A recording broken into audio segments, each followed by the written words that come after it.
so glad I saw you.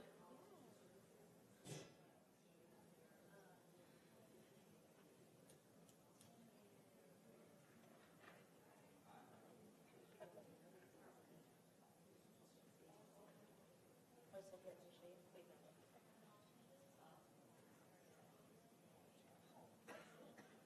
That's my number. So it's up to you right now. Can I have it? I wonder if I already have it. You know, a response. The lady says the response. Okay. So I don't think we can anybody else this right.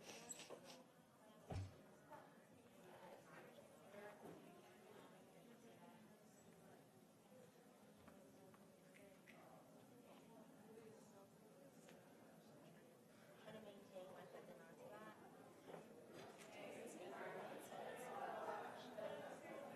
So I can't say that publicly.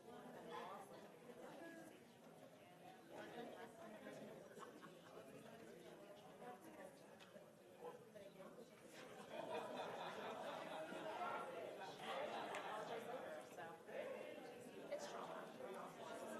I you know, I see that my grader doesn't really help because I don't think I can. So for all else, I pray for the day. I visit every week. He's saying that he's using critical condition. He's been on the ventilator for about 4 days. So he's doing so much better. His life has changed forever. I know. Unfortunately. Have you got one out for me? But then for us,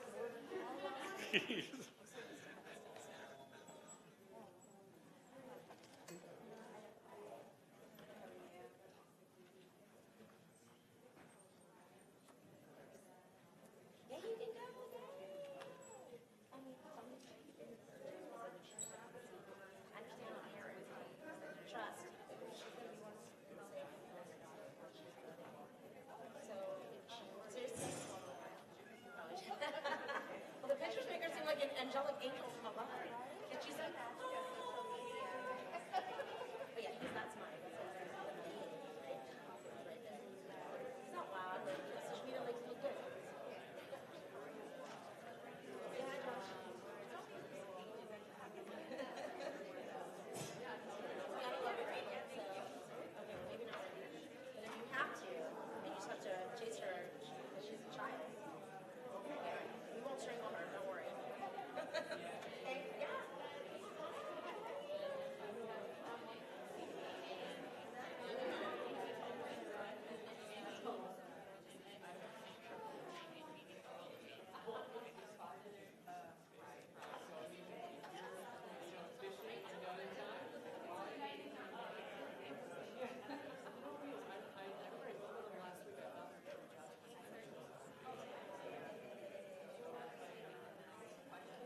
So good afternoon, everyone. Yeah, no problem. We're going to just add some chairs and move around and get close. It's a little cold today, so that won't be so bad if we're a little bit snug. What I'm going to do is, what is traditional here is we're going to do introductions. We'll just go, I can't see who's at the end. Oh, Shay. Or Maria, sorry, not to make, Maria's like trying to sneak in. You can turn, it's a good way to test some mics. Shay Franco-Clausen. Try it again, Shay. Shay Franco-Clausen. Great. Maria Noel, do you want Maria Noel Fernandez with Working Partnerships USA, representing Erica Mertz. Esther Perales Diekman, Next Door Solutions to Domestic Violence. Lena Parker, Community Law Center, Santa Clara University, and the South Bay Coalition to End Human Trafficking. Erin O'Brien, Community Solutions in the South Bay Coalition to End Human Trafficking. Mike Sellers, City of Santa Clara. Pat Tondro, presiding judge of the Juvenile Court. Cindy Chavez, member of the Board of Supervisors. Jeff Rosen, District Attorney. Pratima Pandey, Director for the Office of Women's Policy. Greta Hansen from the Office of the County Council. Bob Inacucci, Social Services Agency. Pat Lucas, Superior Court. Laura Garnett, Chief Probation Officer. Shawnee Williams, San Jose Police Department. Mitsuno Bauermeister, alternate for Nuria Fernandez at VTA. Christine Barudi Yunus, Public Defender's Office. Great. Oh.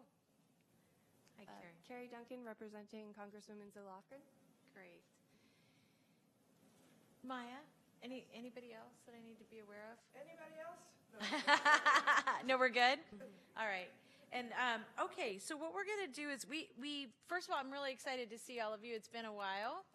And the reason we're doing this meeting is as part of our really launching our human trafficking work, one of the things we wanted to do is make sure we checked in, saw how things were going, and looked at some interesting opportunities and emerging trends, and that's really what we're doing here today. So what I want to do is we're going to launch into our agenda, and first of all, I'm going to ask for a public comment, and then we're going to go ahead and go to the consent calendar. We only have one item. I'm going to rearrange a little bit what's on our agenda, and then we'll proceed. Everybody okay with that? It's a lot of you, so I'm making sure. I'm going to ask if you can turn your lights on if you want to speak, and then I'll know, because I can't always see. There you go. So we'll start first with public comment. We have one public comment, and this public comment is an opportunity to speak to an item that is not on the agenda today, but is within the purview of this committee. So Perla Flores, welcome.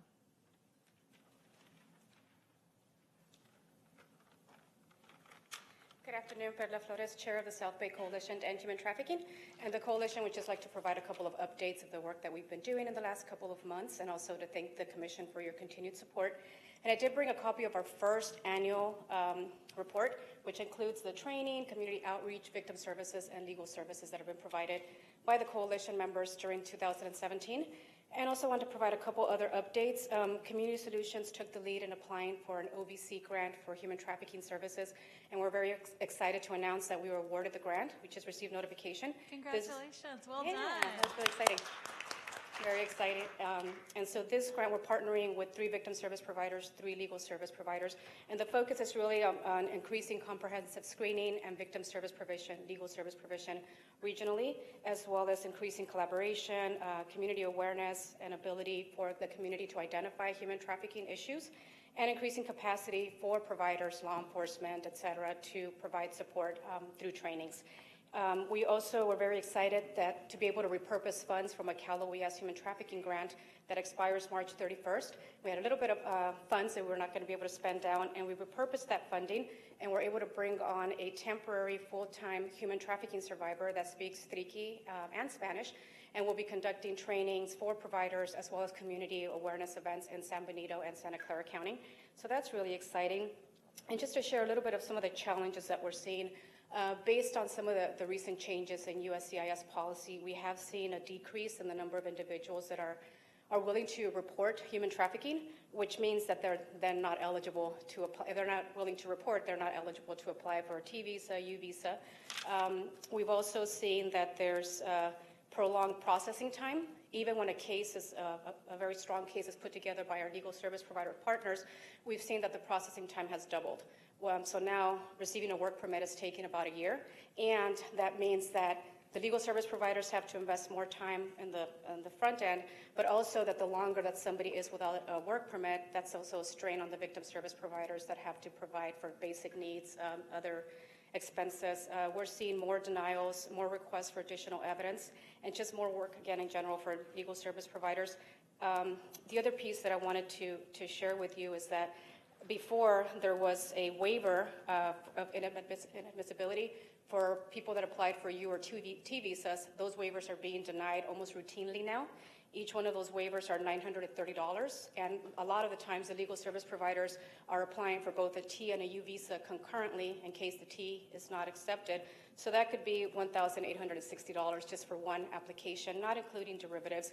And so again, we're seeing a huge strain on the empowerment funds that are set aside. We're able to support less survivors with fewer money. And we're happy to talk about this further, but just wanted to give you an update of some of the concerns that we're facing in the field. Thank you. Thank you very much. I'm going to move then on, and then, Perla, you're going to be here for the whole meeting, right? Yeah. Good, because I am going to ask you some questions under another item. So if we could go then to the consent calendar, the only item we have on consent is to approve our minutes of August 24th. So could I get a motion? Oh, and actually a couple changes to the agenda too. But anyway, let's do consent first, and then we'll make agenda changes. Move to approve. So we have a motion. Thank you. A second? Any concerns or discussion on that? Yes. Shay? Oh, you don't have the minutes? So let me ask, how were those distributed to the group?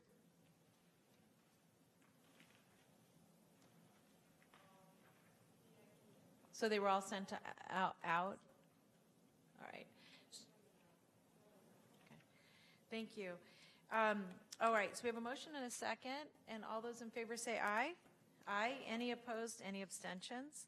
That carries. So what we're going to then do is we're going to move to the agenda, and we're going to make some changes to the agenda. On item 9, we're going to receive a verbal report relating to the Regional Anti-Trafficking and Prostitution Prevention Collaborative, and it has a typo. It should say collaborative, not collaborate. That's an important typo. On change 2, we're going to hear item 8 right after item 4 and have a joint discussion, if that's okay, on both items because they're pretty similar. And then we'll see if there's any additional comments or questions that we want to just dive into. So we'll leave those together, and for public comment, if you don't mind, we'll leave those together as well. All right. So let me see if there's anything else. Nope. Can I have a motion to approve the changes in the agenda? We have a motion. Do we have a second? Any discussion or concern? Any other comments? Nope. All right. So all those in favor say aye. Aye. Any opposed? And that passes. All right. So we'll jump right into it, and we'll move on to item 4. So I don't know who's presenting on the Light Task Force. Oh, welcome. And we'll let Patrick and David, if you just introduce yourselves once you get settled.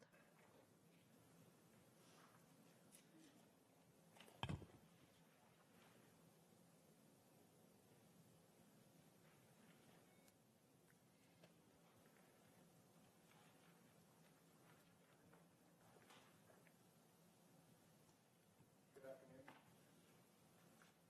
It's not working. Hello? There you go.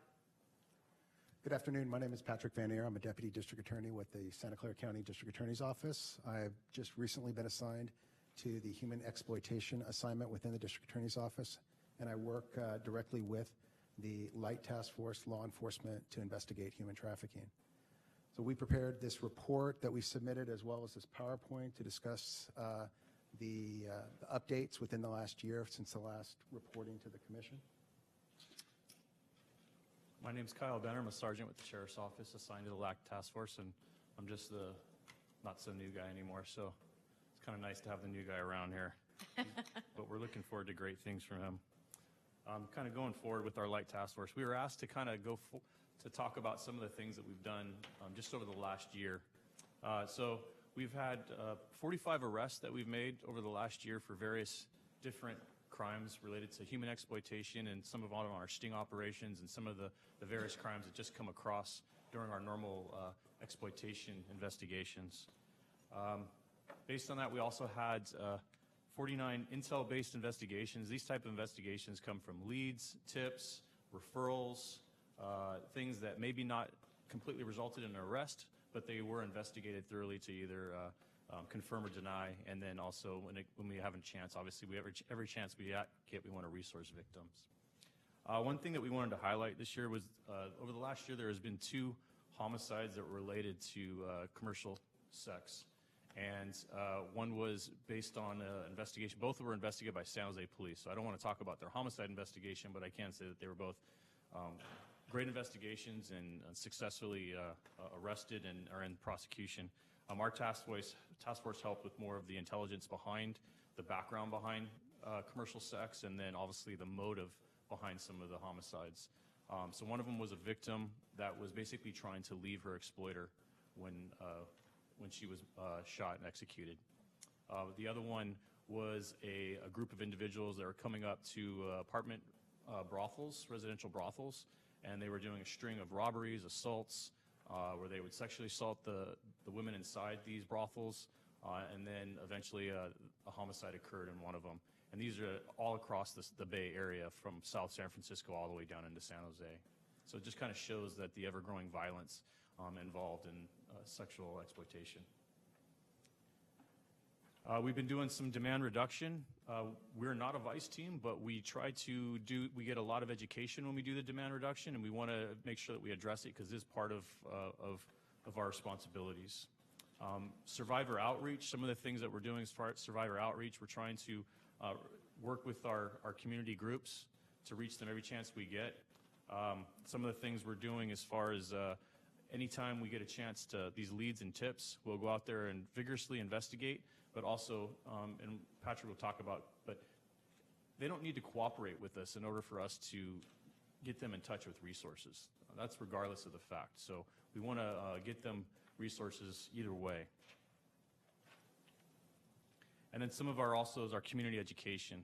We work with the South Bay Coalition to walk along areas, high trafficking areas, to communicate hotels, educate hotels on what to look for and who to contact when they see potential victims or exploiters.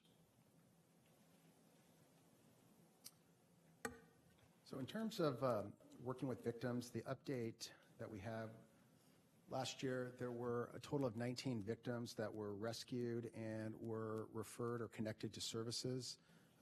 This is confirmed that we know that these victims were actually placed in touch with support groups and were actually provided resources.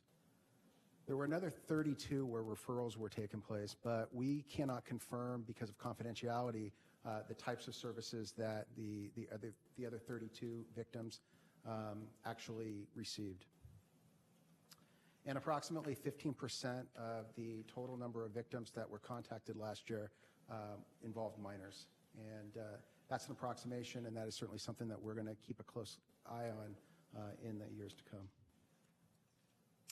So we were asked to come up with an example cases, and we've got a lot of good cases that we would like to share with you, but we kind of picked one to kind of highlight some of the different things about this. This is a case where a 20-year-old female was basically groomed and coerced into prostitution. Originally, she thought it was a boyfriend, and she felt as if he cared about her. Eventually, he started becoming more physically and verbally abusive and got her addicted to drugs. And then she was forced to then commit these acts of prostitution on his behalf. We got involved. Actually, it was a good case because patrol saw it, and based on the education that we've been providing, saw some of those red flags and brought it to our attention. And then we were able to intercede and get a hold of the victim, get her resources, and communicate with her. And we put a good case, and he was convicted of human trafficking and sentenced to 8 years. Another great success story on this is that we've been able to stay in touch with this victim. And she has not only stayed in touch with us, but she has also showed that she wants to help others in the future. She's already asked about, how do I become an advocate? How do I become one of those people that helped me? So that's one of these great cases. It's a big win for all of us in that one. And before we move on to the next slide, I want to touch in a little bit, because we don't have a slide about, you talked about trends. I want to just kind of clarify, there is a misconception with the Close the Back page that the online commercial sex are down or eliminated, and through Marinus Analytics, or they put together a good study just recently, and they're actually showing that sex ads are actually increased since the shutdown of Backpage. They're just spread out a lot further out into different websites, and it's harder for us to identify all of them. But there are more ads as opposed to less ads after the shutdown of Backpage.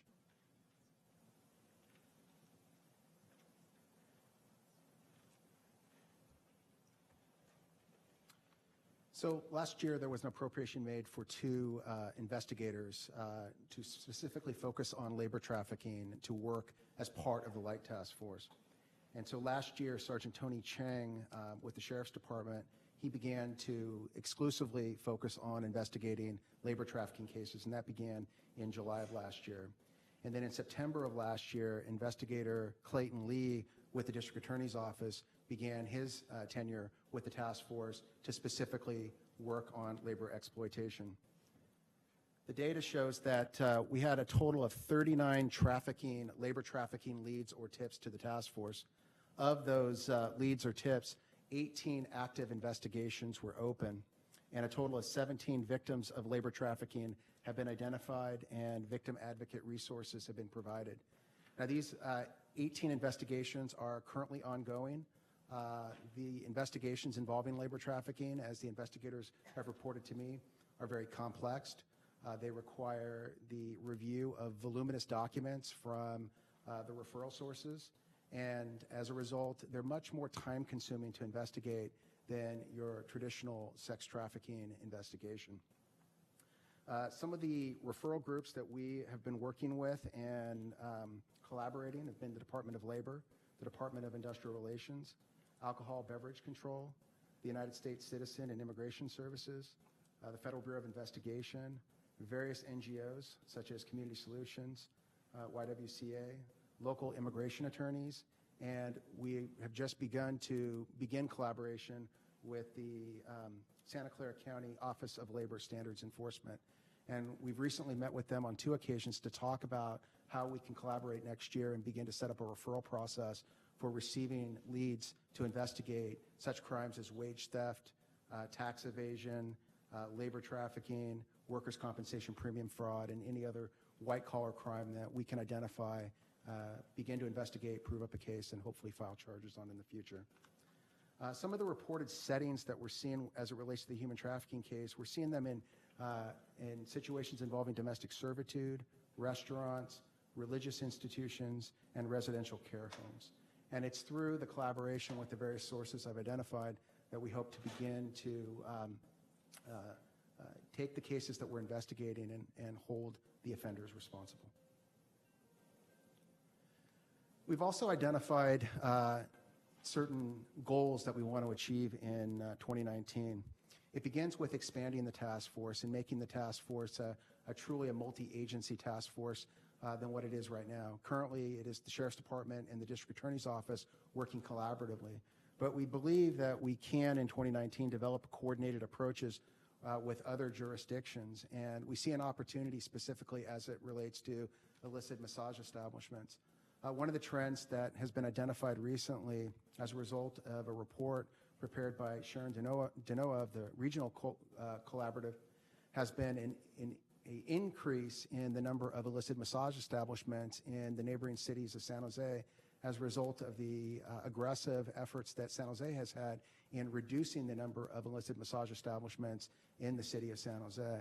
So while they have been very, very successful, and certainly I want to acknowledge their success in reducing the number of illicit massage establishments within the city of San Jose, there has also been a reported increase in the neighboring cities to San Jose.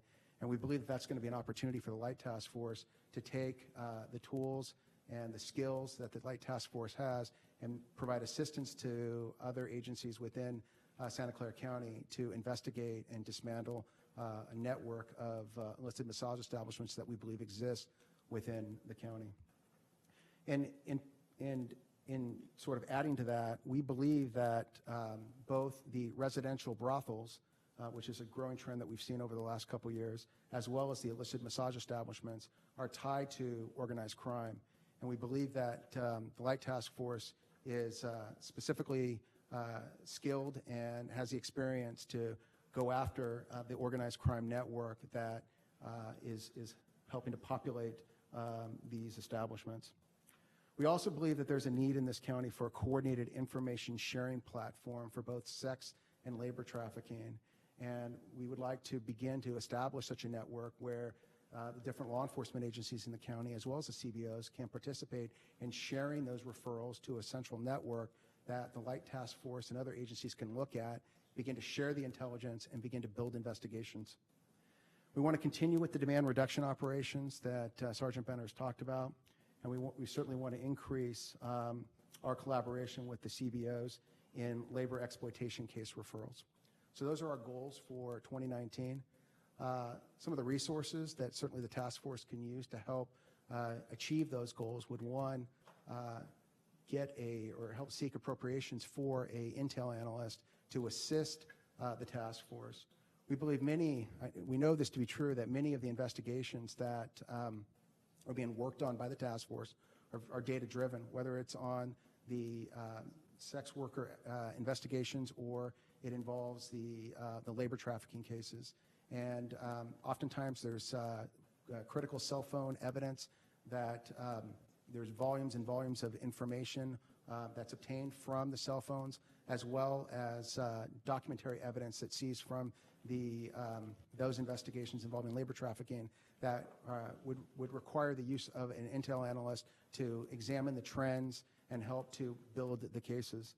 We also believe that there is a need to have a investigative tool budget for the task force. Right now, the task force doesn't have such a budget. They rely specifically on borrowing critical tools that are needed to investigate these cases from other agencies, or specifically within the other teams within the Sheriff's Department. And sometimes the tools that are needed are not available to them. They're just not available because they're being used in other investigations. And so having a budget specifically for the Light Task Force to acquire the necessary tools to investigate these cases could be very instrumental and helpful. And that concludes our presentation. Thank you. Before I open it up for comments or feedback or questions, I want to have Greta do her presentation, and then we'll open it up to the group for comments. And I'm really glad to see Councilmember Arenas here.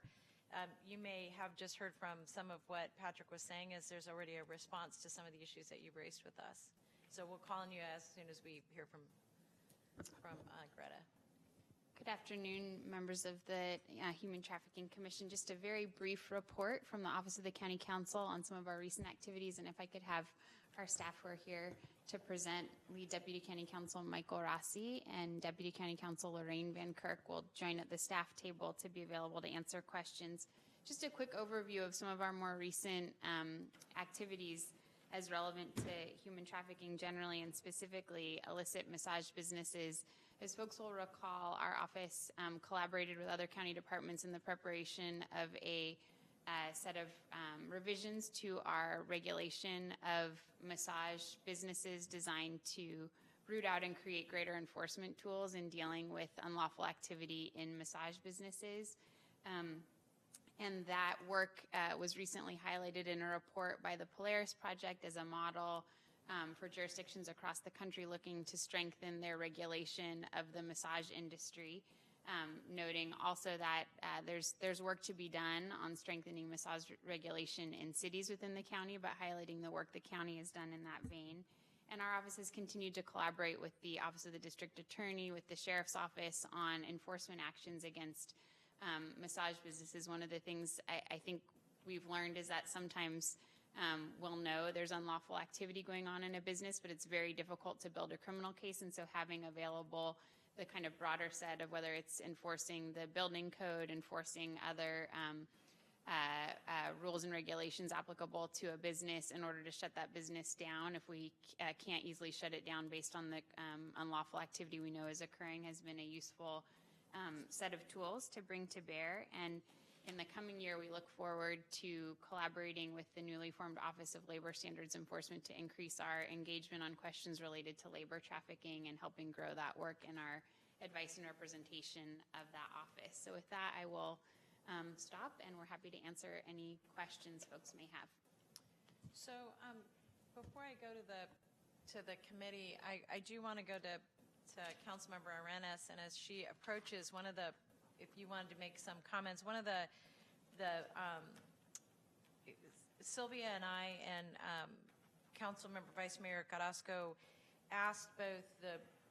presented a letter to both the City Council and to the Board of Supervisors at our joint meeting asking, or not asking, but letting people know that we were going to be convening the Children's Family Seniors Committee as well as the Public Safety and Justice Committee from the City of San Jose and the County of Santa Clara in order to take a deeper dive on sexual assault and other issues relative to sex crimes in general. And part of what caught our attention was the work of the Light Task Force and trying to better understand how to make sure we were doing what the initial intent of the Human Trafficking Committee was. And that initial intent was around making sure that we were providing services to victims as well as dealing with the crime, but also making sure we were dealing with really addressing service provision. And while it seems like we're moving in a good direction, I don't think that we've operationalized our intent in the same way that I think we would like to. So, Councilmember, welcome. Thank you. So I want to, by the way, this is great sound system. It feels like magic. But, you know, I'm here because we're actually here because there is a huge need to focus on what, I think it was Greta, you were talking about our illegal massage parlor operations. And I know that there is a lot more room for improvement. And that's what we recognize at this San Jose City Council, and also including Vice Mayor. She couldn't be here, she's out of town. And so one of the things that we recognize is that it's so difficult. Just taking a look at who's around the room, these are so many agencies with their own systems and their own cultures. And so I recognize that it's going to be very difficult for all of us to work together, but the intention is to continue to work, right? And to collaborate. So one of the things that I asked for in Vice Mayor and myself, we wrote a memo and we asked for this collaboration, not only with county agencies, but also with county providers for both the victim, for the survivors, and for the folks who are perpetrating these crimes. And so one of the things that really spoke to me right now was when you were talking, Greta, and you were talking about there's residential brothels that are increasing, and then there's more massage parlors that are happening outside of the city of San Jose. So that means we're just pushing the problem. One city is maybe doing away with it, but the other city is now encountering it, and then they're going to move through this process of figuring out how to address it. And so if we can just make sure that we address it from the start, then we can avoid some of that movement, because in this whole process we have survivors that have not improved, have no improvement in their conditions. And so I know I'm running out of the 2 minutes, but just one thing I wanted to ask is, when you have labor trafficking, and I heard these are the focuses that you'll have, labor trafficking along with the legal massage parlor, the sex trafficking, when do those two intersect? Because I would imagine that if there's a woman who's only paid, there's this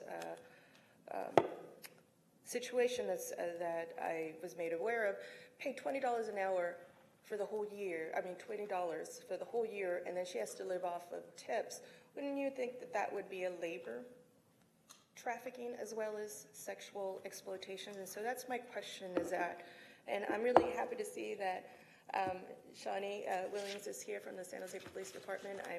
I'm very enthused that our police department has made a priority to continue to work on this. I just spoke to our chief prior to coming to this meeting, and so he has a lot of ideas and a lot of commitment, and I hope that we can fold into your efforts really nicely.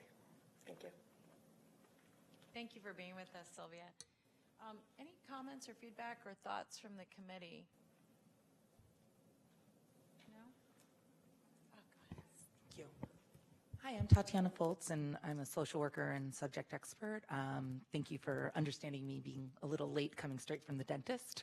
I was wondering what kind of efforts, and this might be more a question later on, but the illicit massage parlors and even the domestic workers, potential domestic servitude survivors are commonly insular and highly mobile groups, maybe less so for nannies.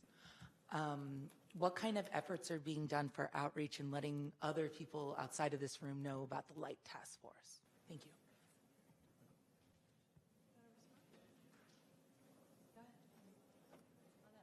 No. Oh. Did you want to respond to that? I can. So while I'm new to the team, been assigned just a couple months, I've already done numerous outreaches to different community groups. I'm speaking on Stanford campus tomorrow to talk about the work that the Light Task Force does, the types of cases that are currently being prosecuted or have recently been prosecuted from the Light Task Force, to raise awareness and talk about the work. There is certainly, as the previous question was just asked about, the intersection between labor and sex trafficking, and certainly we're seeing that in some of the open investigations that we have, as well as cases that have been investigated and prosecuted in the past. So it is going out there in the community and talking about the work that we're doing, and certainly continuing to raise awareness and educate, whether it be community-based organizations like the Freedom House, who I spoke to last month, or it's at the different junior colleges and universities in Santa Clara County. I guess I was asking specifically for the communities that would be directly impacted, or would be some of the first eyes. Let's say individuals who are hired by massage parlors but may have switched to a different massage parlor and may be in contact with someone who's being trafficked directly, maybe monolingual individuals, recently arrived individuals. That's, I guess, the population I was asking more about. I apologize for my non-clarity. I mean, I think that I think that's a really excellent point, and I actually think that, frankly, I think that's part of the delta of the work we're not doing, and in partnership, and partly the reason that we are investing some resources, although I would argue that probably not enough in terms of our partnerships with our nonprofit partners. One thing that I will also say is the Office of Labor Standards in partnership, I think this is part of the reason that it's really important that we start collaborating, because the Office of Labor Standards really should have the capacity to resource nonprofits to do much deeper outreach in the community than we're doing right now. Because I think where we kind of stuck, and I don't think this is where we need to stay, is that we invested both in the investigative services and in the service provision for people who are victims. But I think that where we haven't invested quite enough is really doing the deeper dive outreach, which I hope will happen through the Office of Labor Standards. I'm going to go to the sheriff, and then I'll move down the road. Is it on the same topic? Okay. I just wanted to sort of address that a little bit. So the coalition has been doing trainings for community groups, specifically targeting some of the groups. For example, we are addressed PAWIS, which is the Filipino community groups activists, and they've been able to outreach to like nursing care facilities, people who work in nursing care, and some domestic servitude. So that community can reach potential survivors or people who know of survivors, and oftentimes that leads to discovery of, or identification of survivors. So it's sort of an ongoing process of identifying groups that can then reach into their community. I think Perlin mentioned our survivor who's Tricky speaking, who's working with Community Solutions and reaching out to the Tiki agricultural community, which is also very insulated, and it's hard to reach communities when you are clearly an outsider. So I think being able to train trainers who go into their own communities is a huge part of that. But time for a bigger investment, I think. So we'll come back to that. All right, Sheriff. So just before the panel leaves, we've worked very, very closely with many agencies and doing a lot of work. We have a small task force, like you mentioned, but we've developed significant partnerships in that task force. And I really want to acknowledge the leadership of Sergeant Benner and his group in doing a lot of the work and bringing people who are trafficking in human beings to justice. Last week, there was a horrible case with a good outcome. A victim was rescued that had been trafficked in multiple states, Nevada, Utah, Idaho, Oregon, and the victim reached out to the federal government's hotline and asked for help, and we were able to make that arrest here in San Jose. She'd been beaten repeatedly, choked, and so I really want to commend Sergeant Benner for his leadership and all of those that worked on the task force, including the FBI and the DA's office, in making that happen. Those are the kinds of cases. It just takes one of those to realize the important work that we're doing every day with the people that really, really need our help. So again, congratulations to the task force, and thank you for a great case last week. Thank you. Any other comments or questions on this item? Yeah, Shay. Yeah. I really do appreciate the work that you're all doing here and on this task force. In your slides that you said that you had 45 arrests, how many convictions?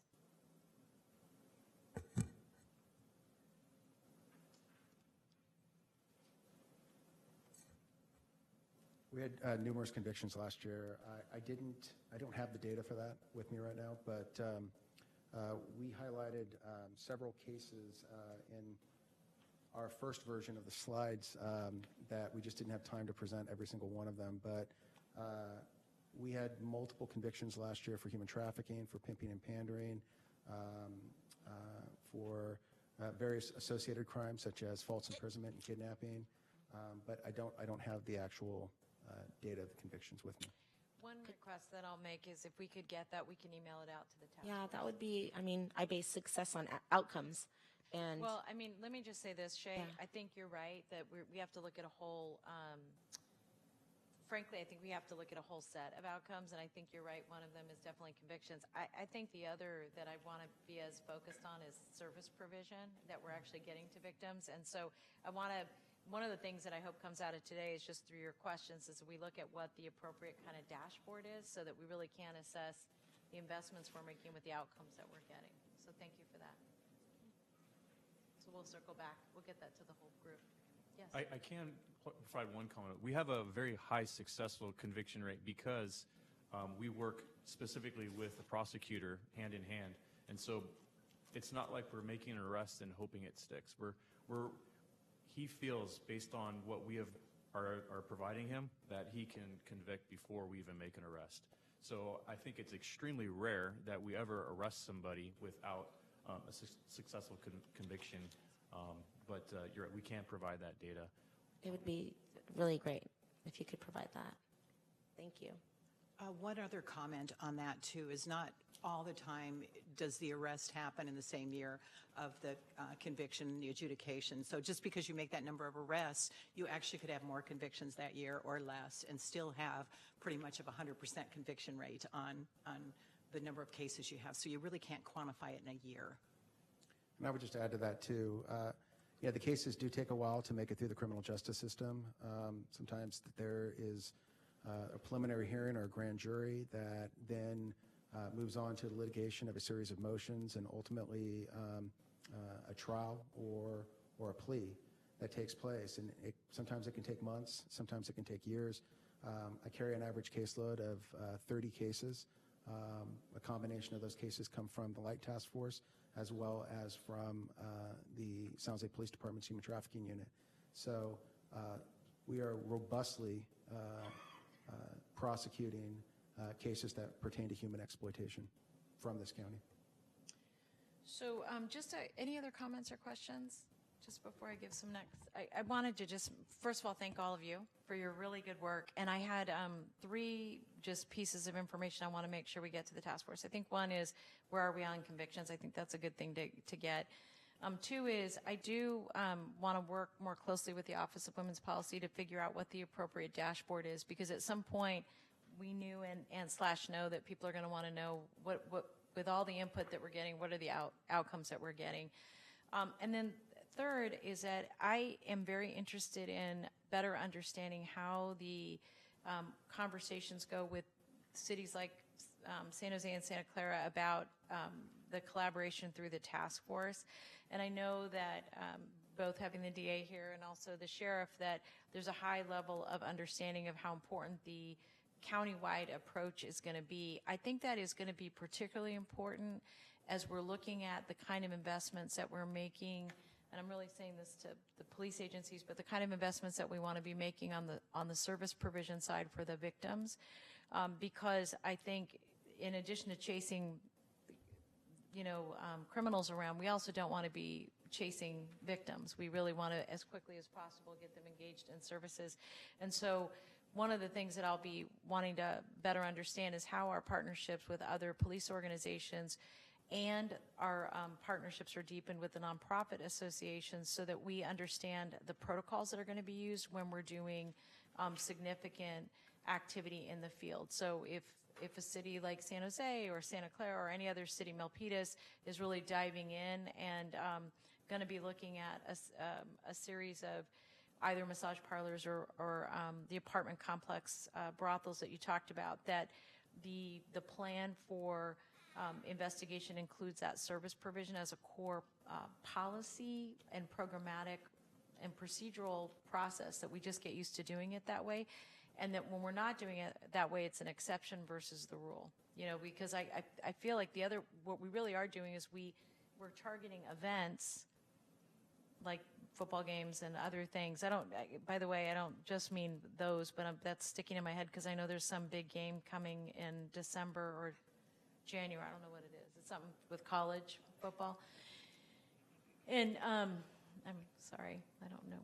I don't keep up on all that stuff, but I know that I've already gotten outreach from nonprofit organizations interested in how we're going to be approaching that event, because they said it's almost as big as the Super Bowl, and why aren't we taking a look at that? And again, as we look at that kind of thing, then we do bring all the resources together. But I'm really wanting it to be much more of how we do business in terms of the service provision side and the investigatory side and our collaboration with our police partners. I don't know, Jeff, what your thoughts are, or Lori, if you're okay with that. And then one other thing, I was going to ask this later in the meeting, but I don't know where Julie Ramirez is. Is she here already? Julie, one thing that through Protima and your team that I'd be interested in us taking a look at is, as we add budgetary resources to human trafficking, to sexual assault, intimate partner violence, as we're doing all of that we figure out a way to put all of that on one grid, because I think at some point we're also going to want to take a look at giving the nonprofits the flexibility, obviously, to spend money where they need to spend it, and not be so, I think the point that you raised, and actually that was raised earlier, maybe by Patrick, is that we recognize when you're a victim of one thing, maybe this was Sylvia, when you're a victim of one thing, you're also often a victim of another, and how are we making sure that the nonprofits have fungibility in their expenditures that allow them to respond to crisis and human exploitation in general. So anyway, I was thinking that we had done something similar to that with immigration, that really helped us understand what's our investment overall in immigration, what are the outcomes that we want to get. And I think as we go back to the board for more resources, my colleagues will be asking me for the same kind of information, so I just want to make sure we're prepared for that. Okay. Thank you very much. Thanks for all your good work. We really appreciate you all being here, and keep it up. And Kyle, I'm glad you're no longer the new guy. So we're now going to go to item 5. This is probation and human trafficking efforts. Hi, good afternoon. Thank you. Let me introduce while they're walking down. So we have a report that includes both the juvenile and the adult side of the house, and updates for the past year. Presenting today, we have Elisa Carrillas in the pink shirt, and she's the supervisor on the juvenile side, and we have Maureen Wheatley in the orange shirt, and she's the supervisor on the adult side, and we have Deputy Chief Mike Sims, who's in the tie, and we have Mariel Caballero, Deputy Director, trying to do IT. I am not seeing our presentation. It was But while they're doing that, I would like to say they pulled this together pretty quickly, and I think they just did a phenomenal job of really talking about the expansive work that we're doing. So I'm excited to see it.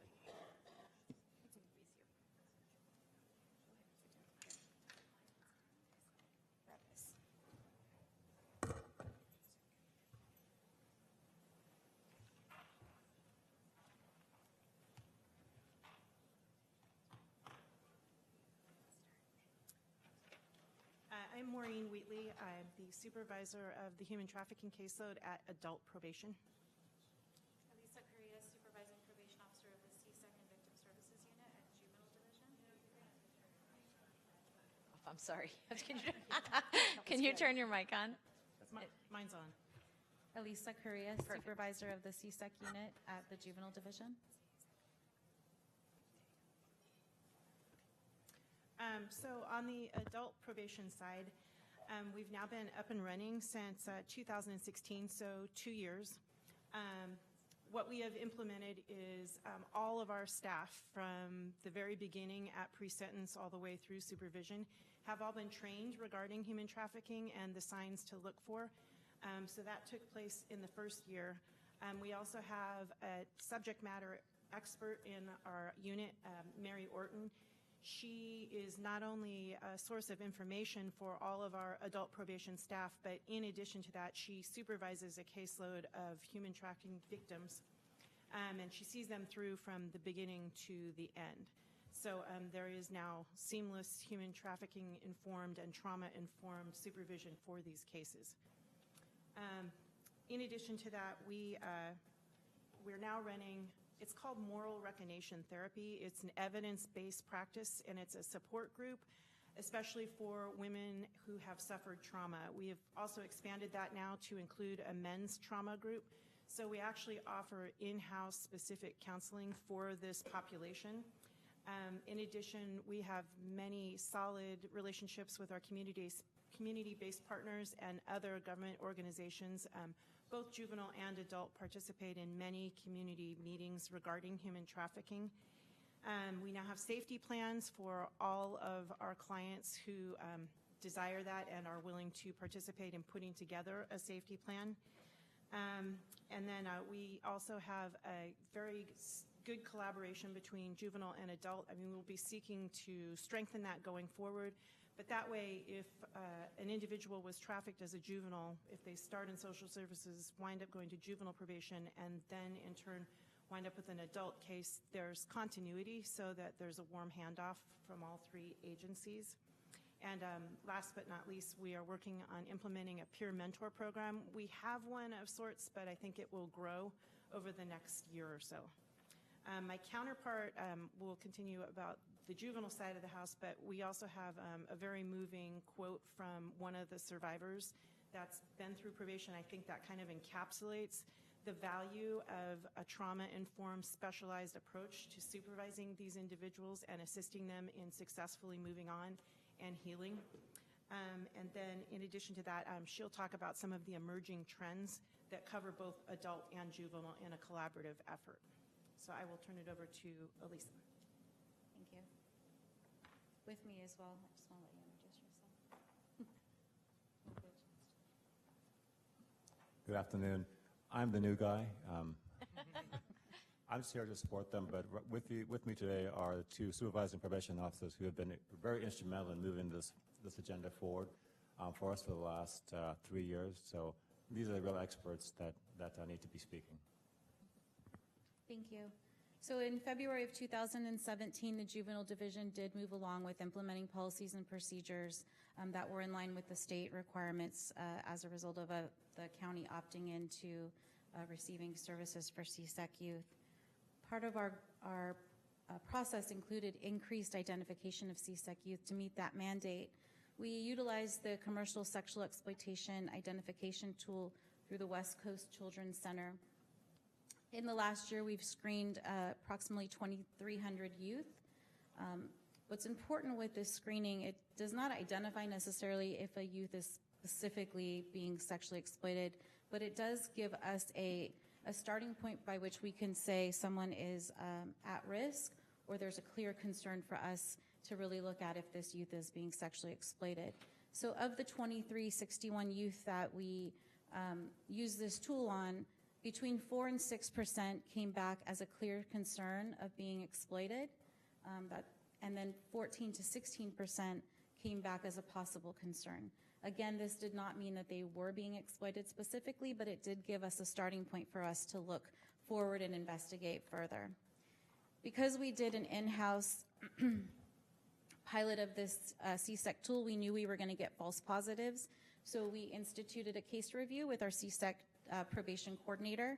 So of the 92 youth who were referred to the probation coordinator, 27 youth were either confirmed or suspected as being commercially sexually exploited, and 44 were identified as at risk for commercial sexual exploitation. Basically what that means is we couldn't confirm or even have enough information to say it was currently happening or suspected to be happening, but we knew they had significant risk factors that raised a lot of concerns for all of us. The result of these particular identifications allowed us then to move forward with providing services, referring them to our multidisciplinary teams, which includes child welfare, behavioral health, public health, and our CSEC advocates from Community Solutions and the YWCA. Some youth were actually diverted away from the juvenile system entirely as a result of us being able to have early identification of sexual exploitation. Some youth, we were able to diminish some of that penetration into the system further. And then for some youth who went through our system, at some point they were able to empower themselves to identify their exploitation, and we were able to provide services. So throughout all those processes those have been successes, as well as giving safety planning and support for these youth, even if they were identified as at risk only. The other component of this opting in was to increase training. So all of our probation officers at our juvenile division have been trained. We've institutionalized this training within the division, so when we have new staff, we're able to train them as well. We've also given presentations throughout the state, as well as to the state of Hawaii through their judiciary. They invited myself and Community Solutions to come out and not only present about our probation model, but as well as how we service this youth. So as you'll see, there are quite a few. I won't go through the list, but I think what's important here is that the staff's training and expertise has been utilized and looked at for us to really go throughout the state and say that the model we are using here in Santa Clara County with the support of the board and our other partners has made a difference in terms of what we're seeing with our youth for positive outcomes. And lastly, for our emerging trends, as I mentioned earlier, 14 to 16% of these youth come back as possible concern. What we are seeing, as well as what national trends suggest, as well as that there is an emerging need for agencies to look at how we service at-risk youth. So youth that we cannot confirm or that we get to a place where we suspect it's happening, but they have a lot of red flags. A lot of agencies, as well as ourselves, are looking at how do we provide more directed services to these youth. So our plans for this year are to not only look at how we do that, but to implement that within the next year of looking at providing services directly to these youth by including them in our MDT process. Coordination and assistance of youth with respect to those who are aging out of our system. What this looks like is, as Maureen mentioned earlier, what we'll continue to do is have our quarterly meetings, which we already do, where we're discussing this issue, to come up with a better plan of how do we best address these youth who are now turning 18, not receiving many, if any, services at all, so that we can continue to divert them from any system involvement as adults. For youth-informed services specific to CSEC with the transformation team, recently some youth have been expressing to the team through either focus groups or individually that what they found is although we are referring them to specific services that are important to their individual needs through our appropriate measures, when we refer, sometimes in group settings they feel isolated and alone because they're not with other youth who have experienced the same. So what they've expressed to our team is that they feel like the staff who are highly trained and understand them, they want to see more of that type of group activity where they can feel like they're part of a group that understands them amongst their peers and amongst the staff. So we are going to be instituting quarterly activities for these youth specifically with the CSEC transformation team. This includes behavioral health, public health, our community partners, as well as DFCS. And lastly, our research team at probation does look at the data that we've gathered on our youth, not only through our identification tool, but also through our case review system. So we will continue to look at the data to say what is driving that at-risk group, what other services can we provide to minimize some of those risks as we move along. We do look at the See It tool every 6 months to see if we see any changes in those risk factors. What we're looking for are those decreases. And I'd like to lastly leave us with a quote from a survivor. She was provided services through the juvenile division 3 years ago. It's not likely that we get someone calling us back 3 years later, but she recently did. And so what she said, I'll read it. This is part of what she wrote to me specifically. Without the three of you, and she was referring to her public defender, myself and her advocate, I would have never realized my strength or who I was. I can recognize change as something good and appropriate for growth. I just truly thank you from the bottom of my heart.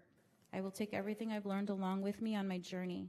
You were so encouraging to me and didn't doubt me. Thank all of you guys for seeing me, even though those close to me never took the time to.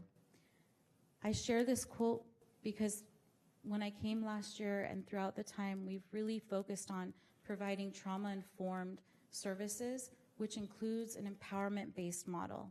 And I think her quote really speaks to how important it is to utilize that model to really empower these youth that we work with so that they have long-term success as they move through their lives without system involvement at the end. Thank you. Thank you very much. Any other comments that you want to, Chief, you want to say anything to wrap up? Okay. I'm going to just ask if I'll come to you in just a second. Can anybody? Yes? Yeah, I have a two-part question for Elise. Of the 2,300 kids that were screened with the CSEC screening, how did you define the population for screening? Was it everybody that came through, or was there certain criteria or red flags that caused the screening? And part B is, of the 27 kids identified as potentially involved, what was the boys versus girls? What was the ratio? So every child over the age of 10 is screened through our CSEC tool, with the exception of youth who are put through diversion, through our prevention and early intervention.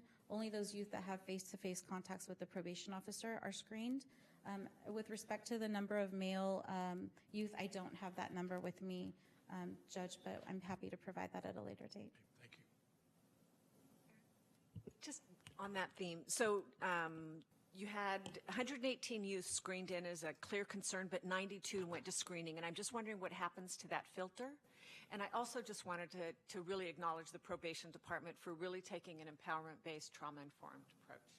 You guys have done it for years, and it shows really great results, so thank you all. Thank you.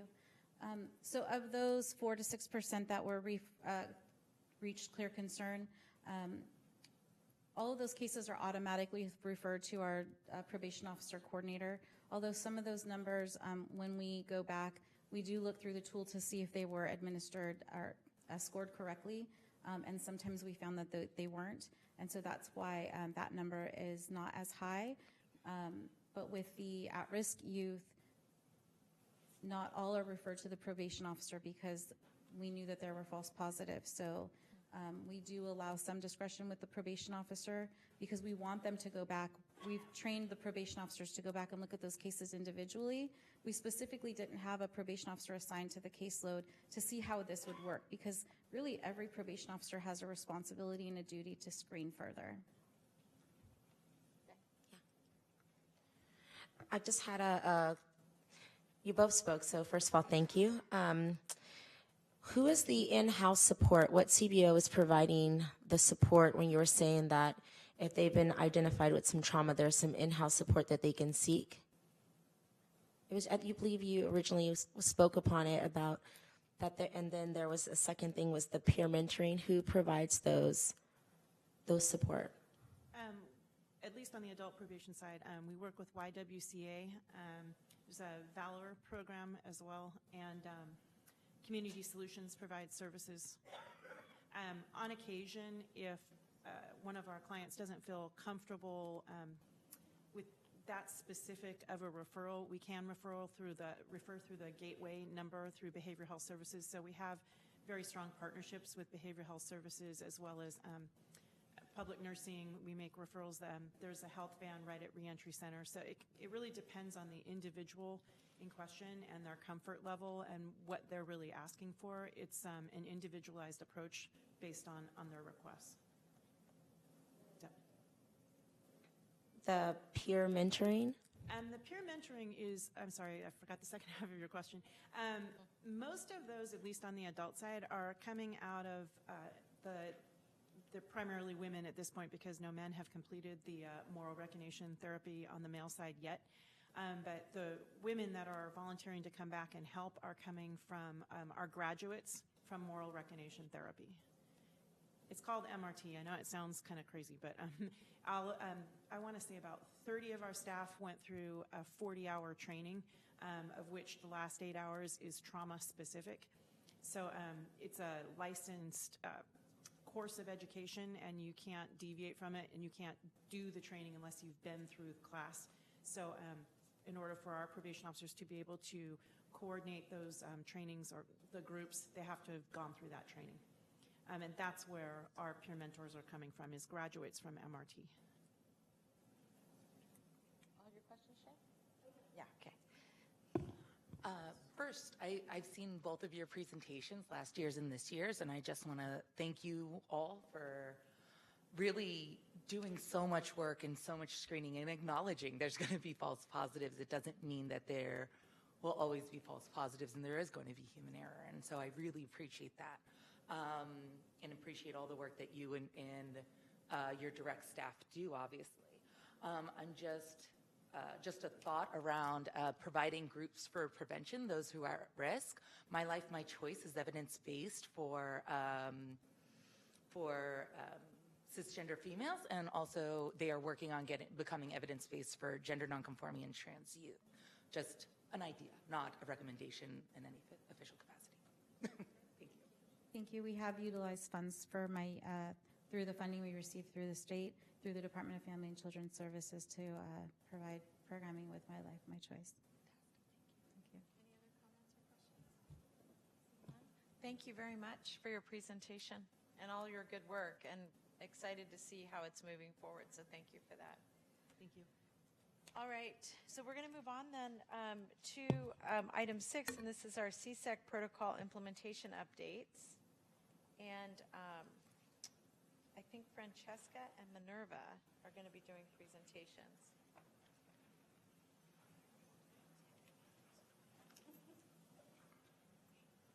The CSEC team is actually going to be reporting out. Great, whoever you like.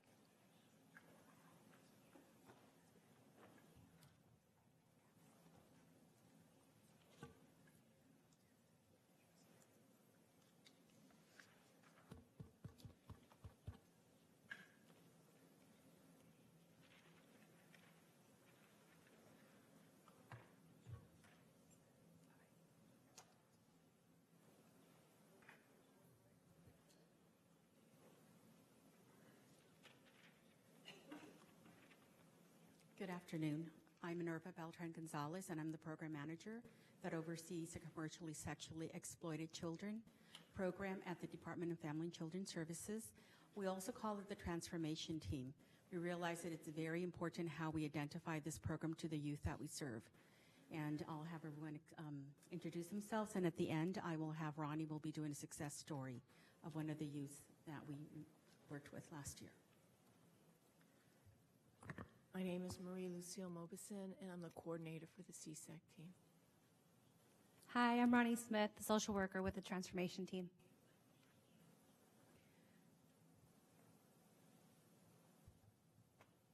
So one of the wonderful things that we do every year with this program is our Youth Empowerment Conference. Last year, we had our conference at West Valley College, and we had 84 youth attend that program. So wonderful transformation and empowerment of all the youth. 53 of those youth were from our county, and I'll be talking a little bit more about what we're doing next year, which I think is going to be exciting and brand new that we're bringing to that conference. We had 65 youth come to the attention of the CPS hotline, and out of those youth, 60 youth were found to be at risk. And what happens at the CAN Center, the Child Abuse and Neglect Center, is that anytime they get a report, they notify the transformation team so that we can connect with a social worker who's either already serving the youth or is coming in as a referral. And that's how we collaborate with the rest of the department. The other items that we worked on was demand reduction and prevention strategies. We did billboard campaign. I left some of these samples of our campaign at the back to give you an idea of what our billboards look like. We also did an analysis, a comparative analysis on John schools. We had learned that there was one up in Seattle, wanted to learn more about that and other programs.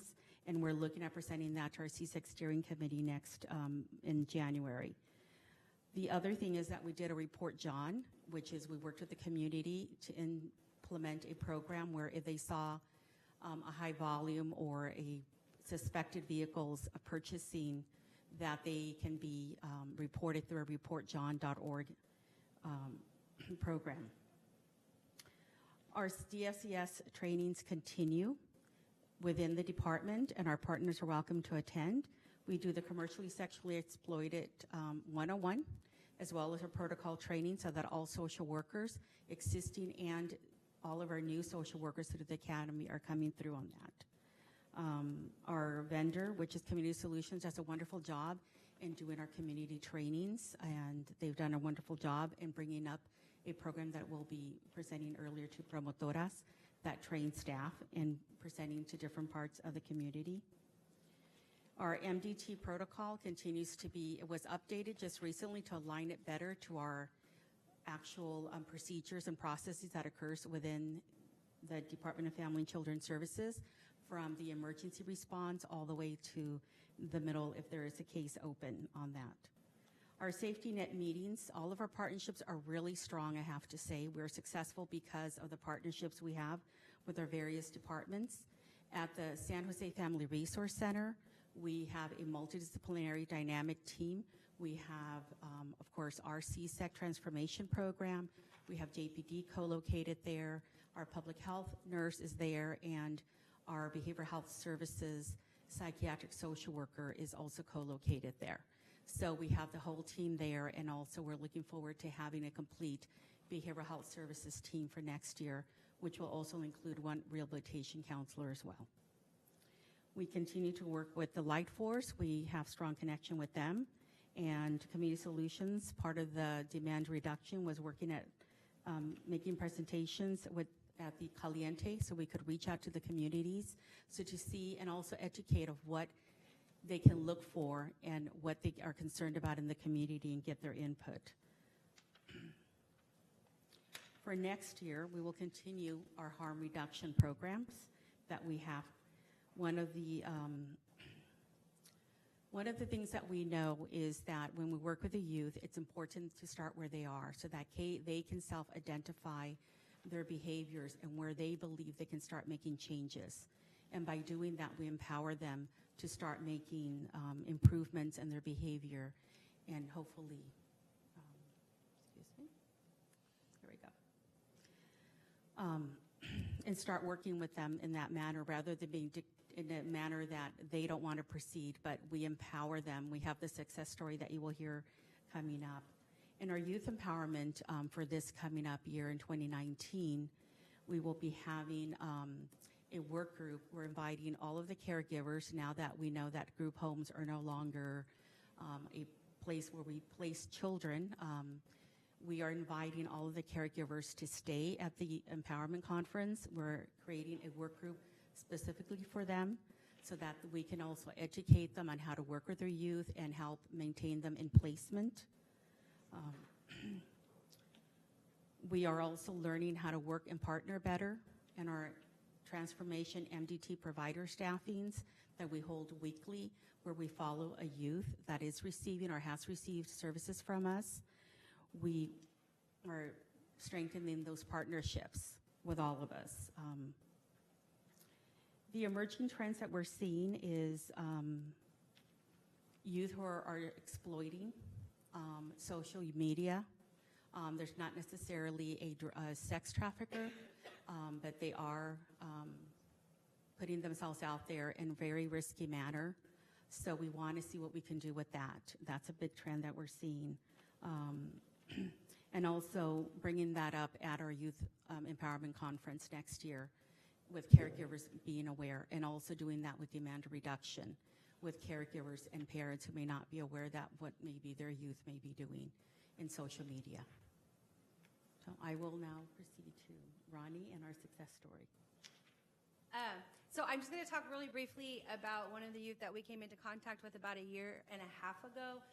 She came in contact with the transformation team just simply by her social worker reaching out to us through a voluntary family maintenance case that the social worker was kind of at her wit's end, not sure where to go. She was just demonstrating a lot of at-risk behaviors, running away, using drugs, not coming home, not communicating with her mom. And so I said, well, give us a chance. Let us kind of figure out what's going on. And so she was open to a consultation. So I went through the consultation with her and learned a lot more about the youth. And in that consultation, discovered that she was actually involved with an active victim and recruiter as a friend. And that was my red flag that said, all right, we need to pull this youth in quickly. So we were able to get her on our multidisciplinary team to do our MDT with her and just start learning about her, being present with her. For about 4 months, because we meet every 30 days, for about 4 months, and she was connected with an advocate. She was connected with our public health nurse. We didn't have a therapist at that point, but she was connected to therapy through a private provider while we were working on voluntary family maintenance, trying to get her with her mom, because she was actively at Bill Wilson Center at that point. So just the consistency of seeing her every month, and probably about month 4, the voluntary family maintenance case actually moved into a custody case. Mom signed over her rights at that point because she wasn't able to control her daughter anymore. Meeting with her monthly, doing harm reduction with her running away. We got her going from leaving every night to only leaving twice a week. Which was a success for her, because this was a little girl that was leaving every night with no communication. Got her down to do only running away twice a week and calling her advocate, texting me, texting the coordinator at that point. And then probably about month 6, at a meeting when her mom was not present, is when we actually learned that she had been victimized. And then at that point, she was open to start exploring that and learning more about how she became a victim, and really understanding her trauma from before that victimization and how that kind of pushed her into that situation, and was open to going to services out in Fresno. So she went to a placement out in Fresno and really got in touch with herself, but our team stayed connected. Even though she was in Fresno, we went to her for meetings. When she would come up for a visit with her family, we would have a meeting. So we made it, we were present for her. We were available to her. She will move forward 6 months. She graduated from the program, and she got out of the program, returned back to San Jose, continued meeting with us, and then was ready to talk about her story. Came to our safety net meeting and started sharing with the adults in the room her story, and how the team successfully supported her and was the one constant for her. And then she graduated high school this past June, and she got accepted to West Valley College, and now she's in her own apartment. And she participated in our intern and earn program. So she did our intern program, and she was in our CSEC team. She was a part of the CSEC team, not connected to any youth, but doing some of the behind-the-scenes work around the empowerment conference, and just kind of learning and empowering her to lift herself up and really push herself to new levels. So, and in all of that, learning how to have a healthy relationship with her mom by being separated from that. So, That's great. Thank you, Ronnie. Minerva, Process. So I want to see, are there any comments or questions? I have one recommendation. So first of all, thank you for the good work, and it really ties nicely into the CSEC, the probation human trafficking efforts too. A lot of this work I know is overlapping. Two requests I wanted to make. I want to have both topics, both of those subjects, 5 and 6, come to Children's Family Seniors Committee, and I'll work with both Chief Garnett and Bob about how best to do that. I don't think we need a full report. There's just a piece of it I want to be able to discuss that isn't appropriate to discuss here because it wasn't agendized appropriately. So that's the first thing. The second thing is I don't know when we're bringing it's either December 4th, I think it's December 4th that we're bringing the Joint Foster Youth Task Force report to the Board of Supervisors. And the issue that I just wanted to raise with all of you is that we've been having a lot of discussions about how we identify foster youth. And so, for example, for a lot of our funding purposes, and we identify foster youth very specifically based on federal and state guidelines because that allows us to spend money on those children. But if we really think very carefully about prevention, which is really the direction we want to go in, we need to broaden what that scope is. And much of the work that is being done both by probation and in this instance, both probation and through SSA is really, in a really good way, I think going to help us expand our ability to work with more young people at an early age. So just something I want us to keep our eye on. The reason I'm raising it with you is you may hear about it later, but in another kind of context. So thank you very much. No other questions? All right, then we're going to move on to item 7, and this is the Office of Women's Policy update.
Test.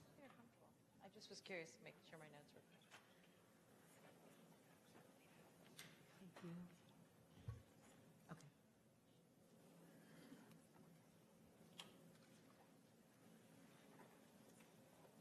Good afternoon, Julie Ramirez, Office of Women's Policy. I'm here to give an update regarding our work with human trafficking. I want to share 3 main areas that we've been working on through contracts management. And those are public awareness, training, and direct service. So I'll be giving a brief overview over the public awareness and training, and then I'll be sharing the presentation with Lynette Parker of Santa Clara University to talk more in detail about the direct service with the contract that we're engaged with Santa Clara. So with public awareness, I just wanted to share an outcome of a campaign that was approved, partnership with the Bay Area Anti-Trafficking Coalition. It was called Before Our Eyes, and it was an exhibit at our county fair in August, which was very successful, had over 450 visitors at the county fair. It also had a community participation component where 5 local artists performed, And also they recognized 15 local heroes, highlighting their work and engagement in the community to raise awareness about human trafficking, and some of those heroes are actually here in this room today. Following that, they did a film screening of the I Am Jane Doe here at the county. With the human trafficking training, as you'll recall, back in 2014-2015, it was a recommendation of this body to put some materials online and then get out in the community and share those materials. It was called Know the Red Flags. So a very successful campaign. The materials are still on OWP's website. Based on that training, which targeted all public sector employees, including our transit agencies, Assemblymember Ash Kalra put forward legislation, AB 2034, that was recently signed by the governor, and now all transit employees are mandated to receive a similar training by 2021. I have started receiving calls from at least two neighboring counties, Contra Costa and San Mateo, wanting to figure out how did we do it. So sharing the information of how this body recommended the training be implemented, and the relationship with Valley Transportation Authority being so critical in allowing its employees to participate in the training during their work hours and recognize those red flags. So we'll continue to provide that technical assistance to other jurisdictions that call. And I think it also provides an opportunity for us to consider growing our training program, or provide, maybe updating or expanding the materials that we offer as we continue to provide that connection with VTA, but also other agencies in the area and throughout the state.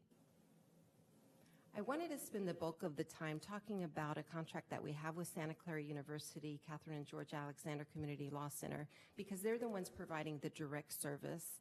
We've been engaged in this contract since fiscal year 2016, and you can see the evolution of the contract before you. It started with $344,000. It was a 3-year agreement to provide basic needs case management and also legal services to survivors of human trafficking. It's since expanded to include victims of workplace crime, which don't quite meet the definition of human trafficking victims, but nonetheless need support services. So you can see that in FY17, the contract amount grew to $544,000. And in FY18, we saw a growth in the number of victims being identified and requiring service. And I attribute that a lot to the folks sitting here at this body pushing out the training on how to identify, and also building that relationship with our community-based organizations to go out and do community trainings as well and be engaged in their operations. For the current fiscal year, the Office of Women's Policy put in a budget request to make this funding ongoing, and it was approved. So we now have $881,420 dedicated to provide services for human trafficking victims and victims of workplace crimes. And we have that money, as I said, ongoing. I'd like to turn it over now to Lynette to discuss some outcomes based on this contract. Thank you. And I thank you, Julie. I want to recognize that it's more than just a law center. We're 6 agencies, 3 that do basic needs services and 3 that do legal services.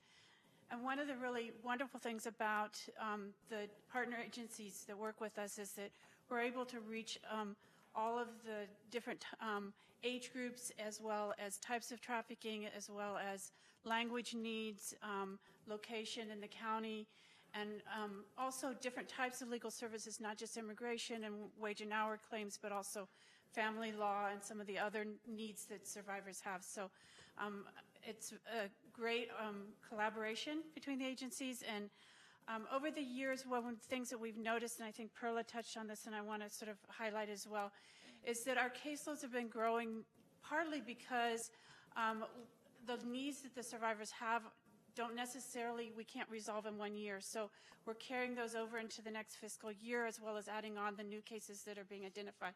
And so over time, our caseloads are getting bigger and bigger. There's a number of also trends that are happening now, and I want to address that in sort of the trends, emerging trends and issues that is going to impact the numbers that you see. So first of all, I want to thank our law enforcement partners for the extensive training that they've been implementing in terms of all of their folks all the way down to patrol, because what I'm seeing, and I went back to look at our statistics as well as sort of my gut on this, is that we're seeing since this past summer more and more survivors are identified by law enforcement as opposed to NGO identification or self-identification or hotline.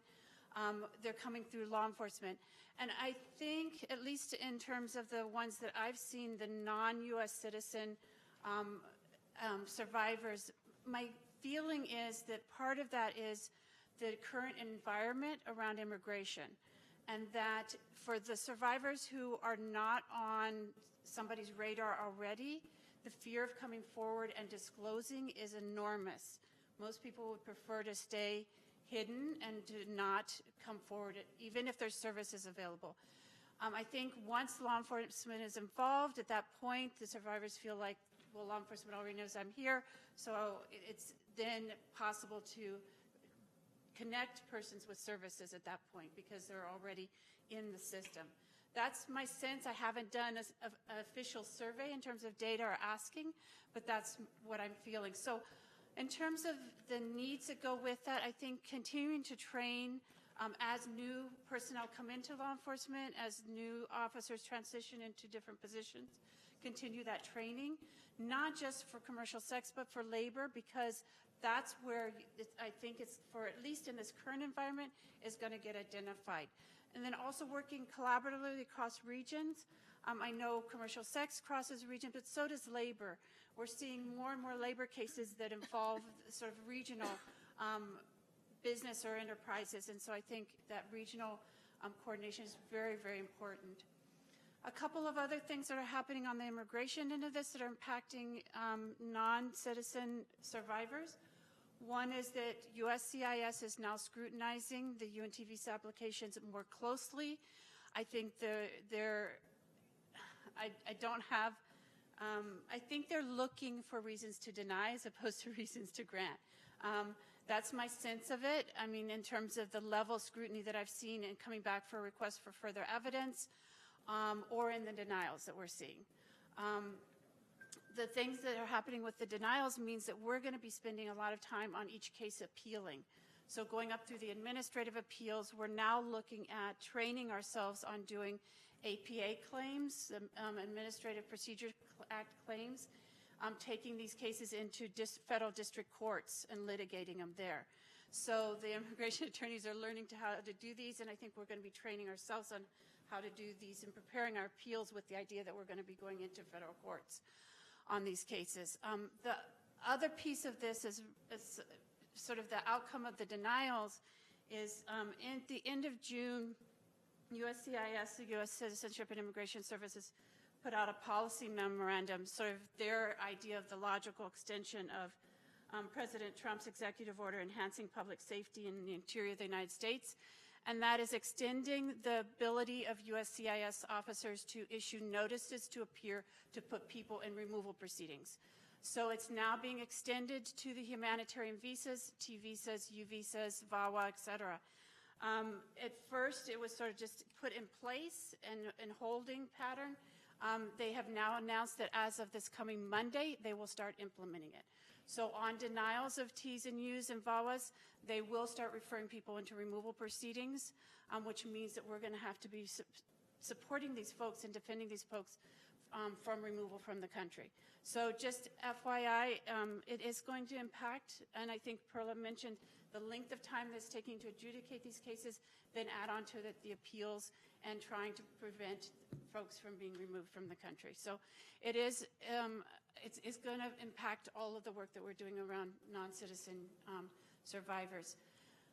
But I don't want to end on a negative note. I want to end on something positive. So just really quickly, there was a case that was identified in San Jose early 2000s, around 2005, minors being brought in for forced labor and restaurant work. Two of the survivors from that case, a brother and sister, went through, got T visas and then green cards. And just this fall, they passed their citizenship tests and they took the oath of allegiance. So now United States citizens. So the work, it's nice to see it come to a positive outcome in some of these. Great. I just wanted to share with all of you that I'm being a little bit cautious. Welcome, Ash. I'm being a little bit cautious about talking too much about budget. And the reason is we have a lot of our nonprofits that are both on the dais and in the audience. I don't want to preclude them from being able to get money if we talk too much about budgets. And that's what I was talking about, not appropriately agendizing. And so we're going to bring a couple of these discussions through Children's Family Seniors Committee to talk about funding and financing. So that's why I realized that I was being a little bit too obtuse even for myself there. I didn't remember exactly what was I concerned about.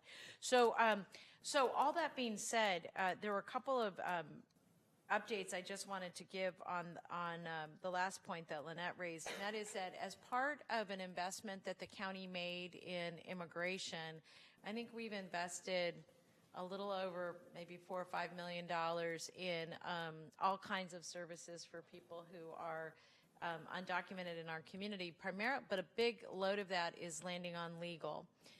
In addition to that, the board is also making a significant investment in intimate partner violence, approximately in the $6 million range. And then there's investments that we've made in human trafficking. A convergence, there's a lot of places this converges, but on one in particular is on legal services. And so one of the one activity that our staff is already working on is mapping out the legal services that we're providing to date, and really kind of to just piggyback a little bit on what Lynette was raising is really taking a look at the role that the county could and should play relative to some of these types of cases that will take a very long time, because one of the challenges we're seeing is that we invested resources, and almost as soon as we did, the pipeline got clogged up with people who needed this resources, and because these cases move very slowly,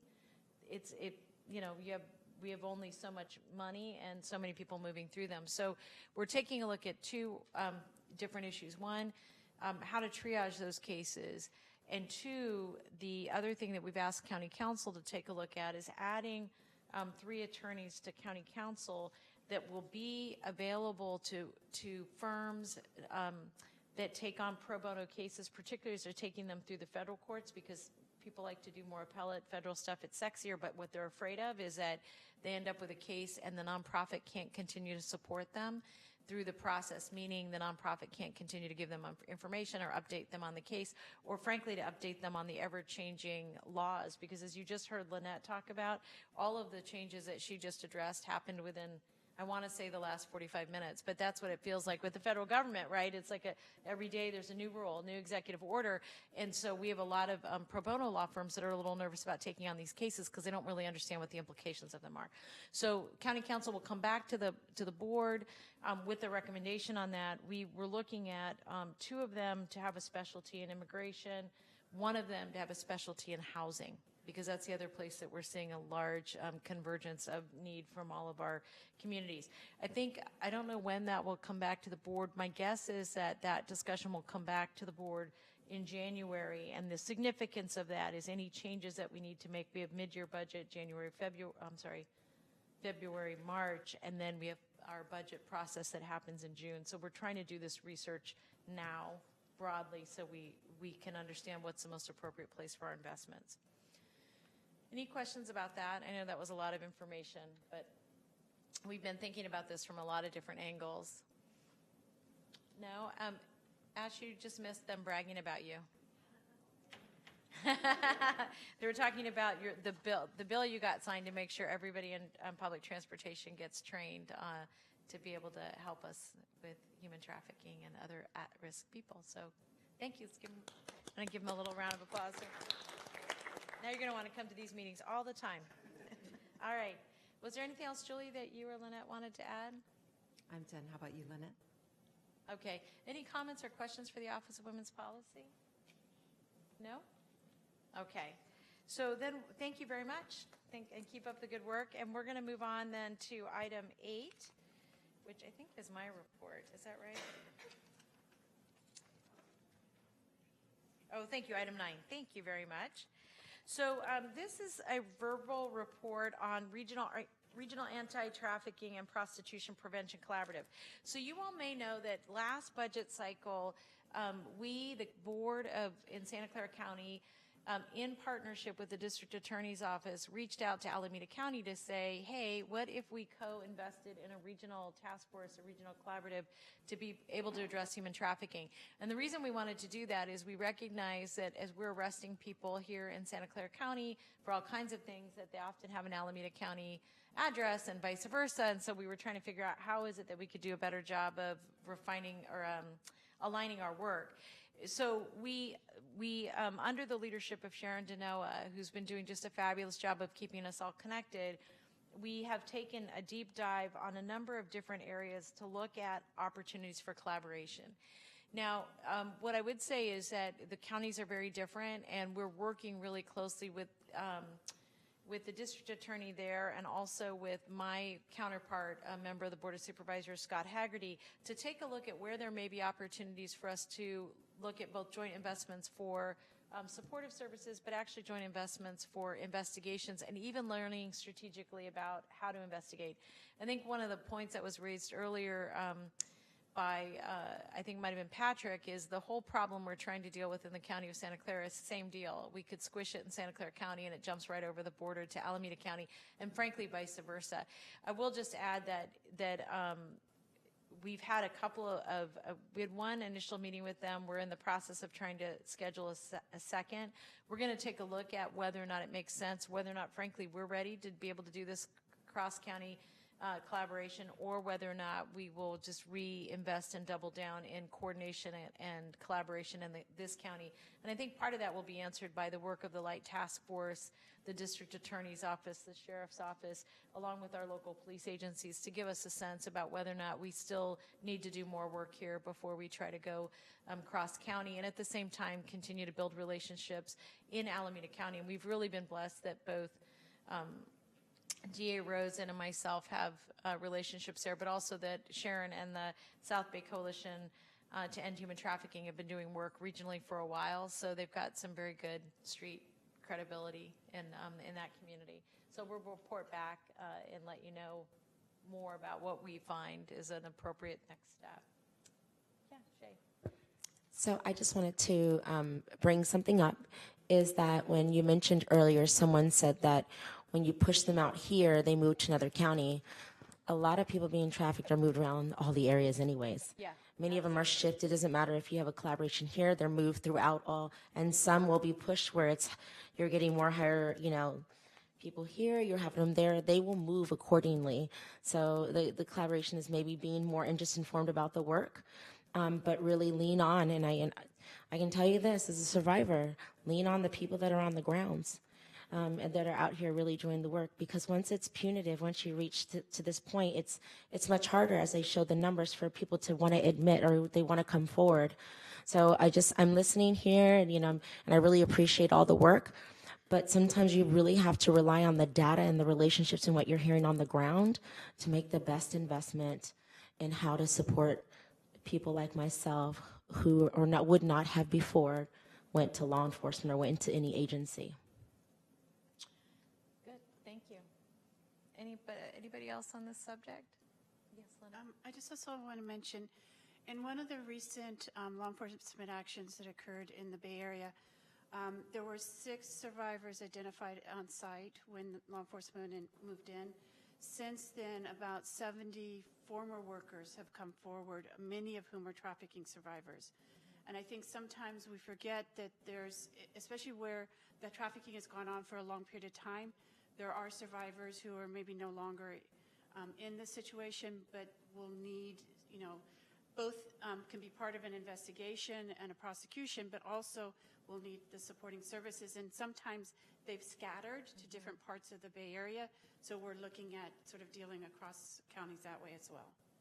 Yeah, and I will say that, I think Sharon in particular and the South Bay Coalition in general have done a very good job of being part of a 9 Bay Area county discussion. I think what we were trying to figure out with this collaboration is whether or not through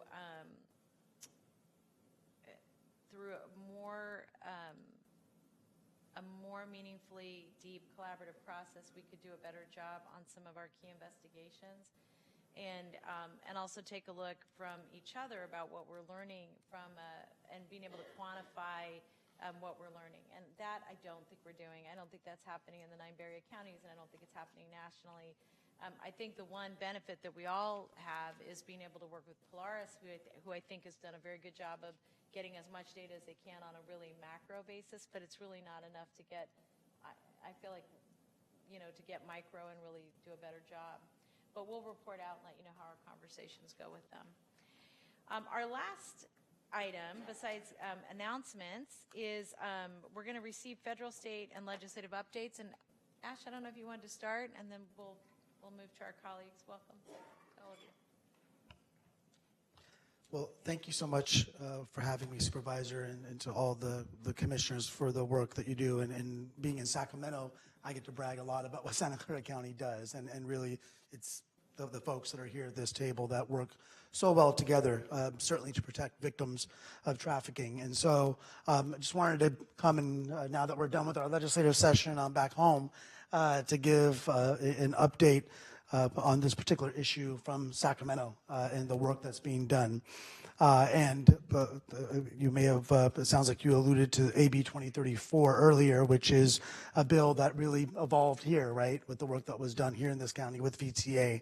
And as soon as I got up to Sacramento, since we know that we already had early successes with the program, wanted to make sure that all transit agencies and all communities can benefit from that training. And so I was very grateful to have the governor sign that, work very closely with Ruth Silver Tobe on that legislation to make sure that we got it across the goal line there. And additionally, our President Pro Tem, Senate President Pro Tem Tony Atkins had a bill, SB 970, which focused on hotel, motel workers as well, and to make sure that they get trained.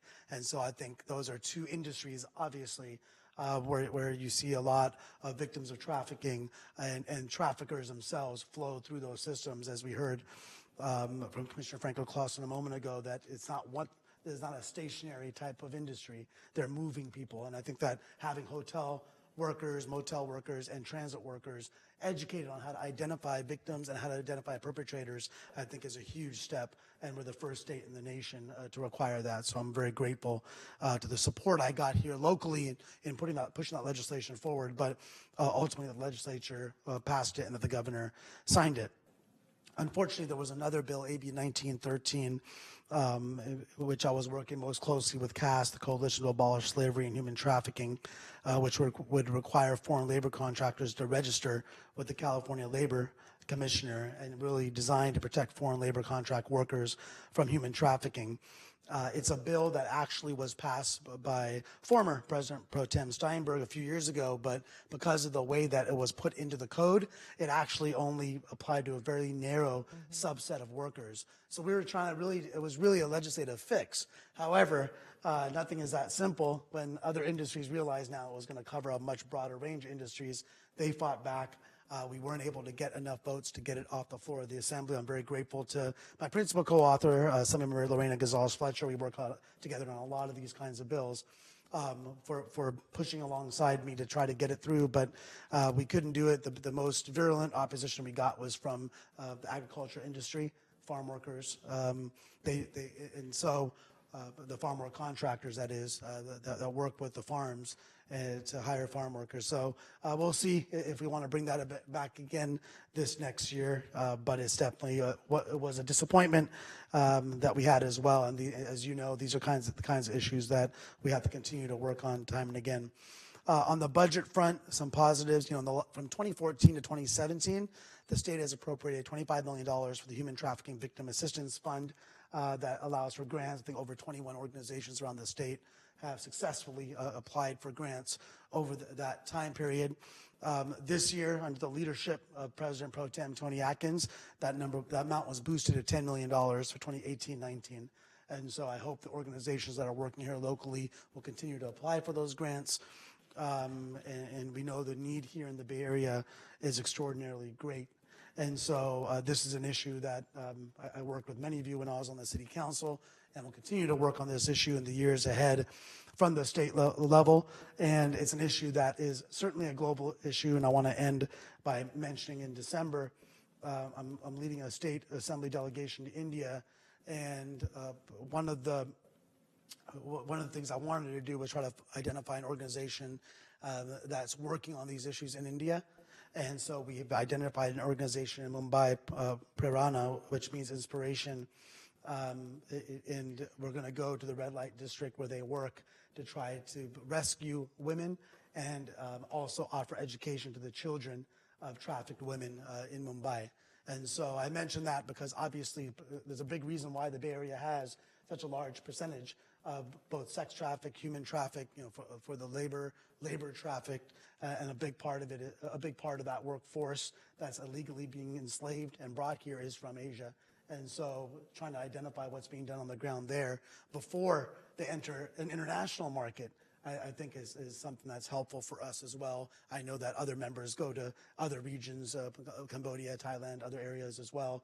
And so this is an issue that we truly have to not just work on regionally, but really internationally. And so I'm grateful to the work that the county's been doing on that front, and we'll look forward to reporting back if there are opportunities for us to work with these organizations in India as well.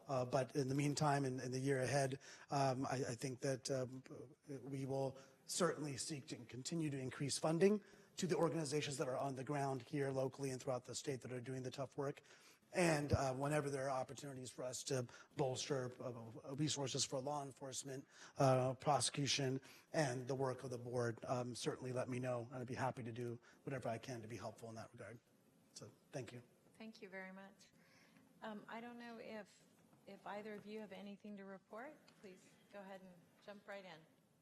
Good afternoon, everyone. I just wanted to do a quick rundown on several legislative efforts that are occurring on the federal level regarding human trafficking since the last Human Trafficking Commission. One is that the Abolish Human Trafficking Act of 2017, which Congresswoman Lofgren did co-sponsor, it has passed the House and Senate, and that act would extend authorization for new domestic trafficking fund that would help victim services. That fund is currently due to sunset next year, so we're hoping that that will continue going through. Another one is the Trafficking Victims Protection Authorization. That one is related to improving data collection and interagency coordination, training and technical assistance. It will also reauthorize a number of anti-trafficking programs to assist survivors. And the last one was introduced just this last September, and it is the Violence Against Women Reauthorization Act of 2018. That bill will reauthorize the Choose and Children and Youth program, which is aimed at enhancing the safety of youth and children who are victims of, exposed to domestic violence, dating violence, sexual assault, stalking, or sex trafficking. That bill would also increase tribal jurisdiction, which is currently very limited, over crimes committed by non-Indians other than just domestic violence offenses, to authorize the prosecution of child violence, sexual violence, stalking, and trafficking. So we hope that that will continue going through, and as you know, with the new makeup of the House, you can be sure that the issues that this commission will be addressed going forward. And as well, a positive note, the Department of Justice has recently awarded several grants to combat human trafficking. Those are locally. One was to our neighboring county, Contra Costa. They were awarded $700,000 to combat human trafficking, and as well another $500,000 to develop their own human trafficking task force. And in San Francisco, the Dignity Health Foundation was also awarded $650,000 for specialized services for victims of human trafficking. So, thank you. Thank you.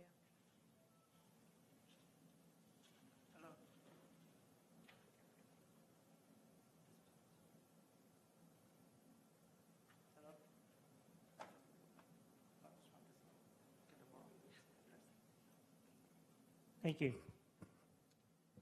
My name is Hiep Nguyen. I'm from the Office of Congressman Rouhana. I should add to what Carrie just said, is that in 2018, we have the Consolidated Appropriation Act, which provided not less than $78 million to fight against the human trafficking. And also with the reauthorization of the Trafficking Victim Protection Act, we emphasize more on the international trafficking. Yeah, that's really important. And then the Congress asked the Department of State to do the report every year, the annual report on the countries around the world on their effort to fight against human trafficking. This one called TIP report, and it divided these countries into 4 tiers. The first tier, second tier, third tier, and fourth tier. The first tier are the countries that are okay. The second tier are the countries that are on our watch list. The third tier are the countries are really bad. And this one will go along with the foreign aid that our country give them. So if they improve in their trafficking, human trafficking fight, then we will look at that and give the financial aid to this country. Thank you. Thank you very much. I wanted to also, I know we have a couple members of the City of San Jose's Vice Unit here. If they wanted to make any comments, this would be an appropriate time to do that.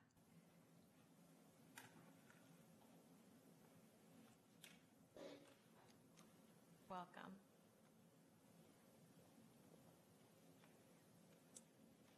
Thank you.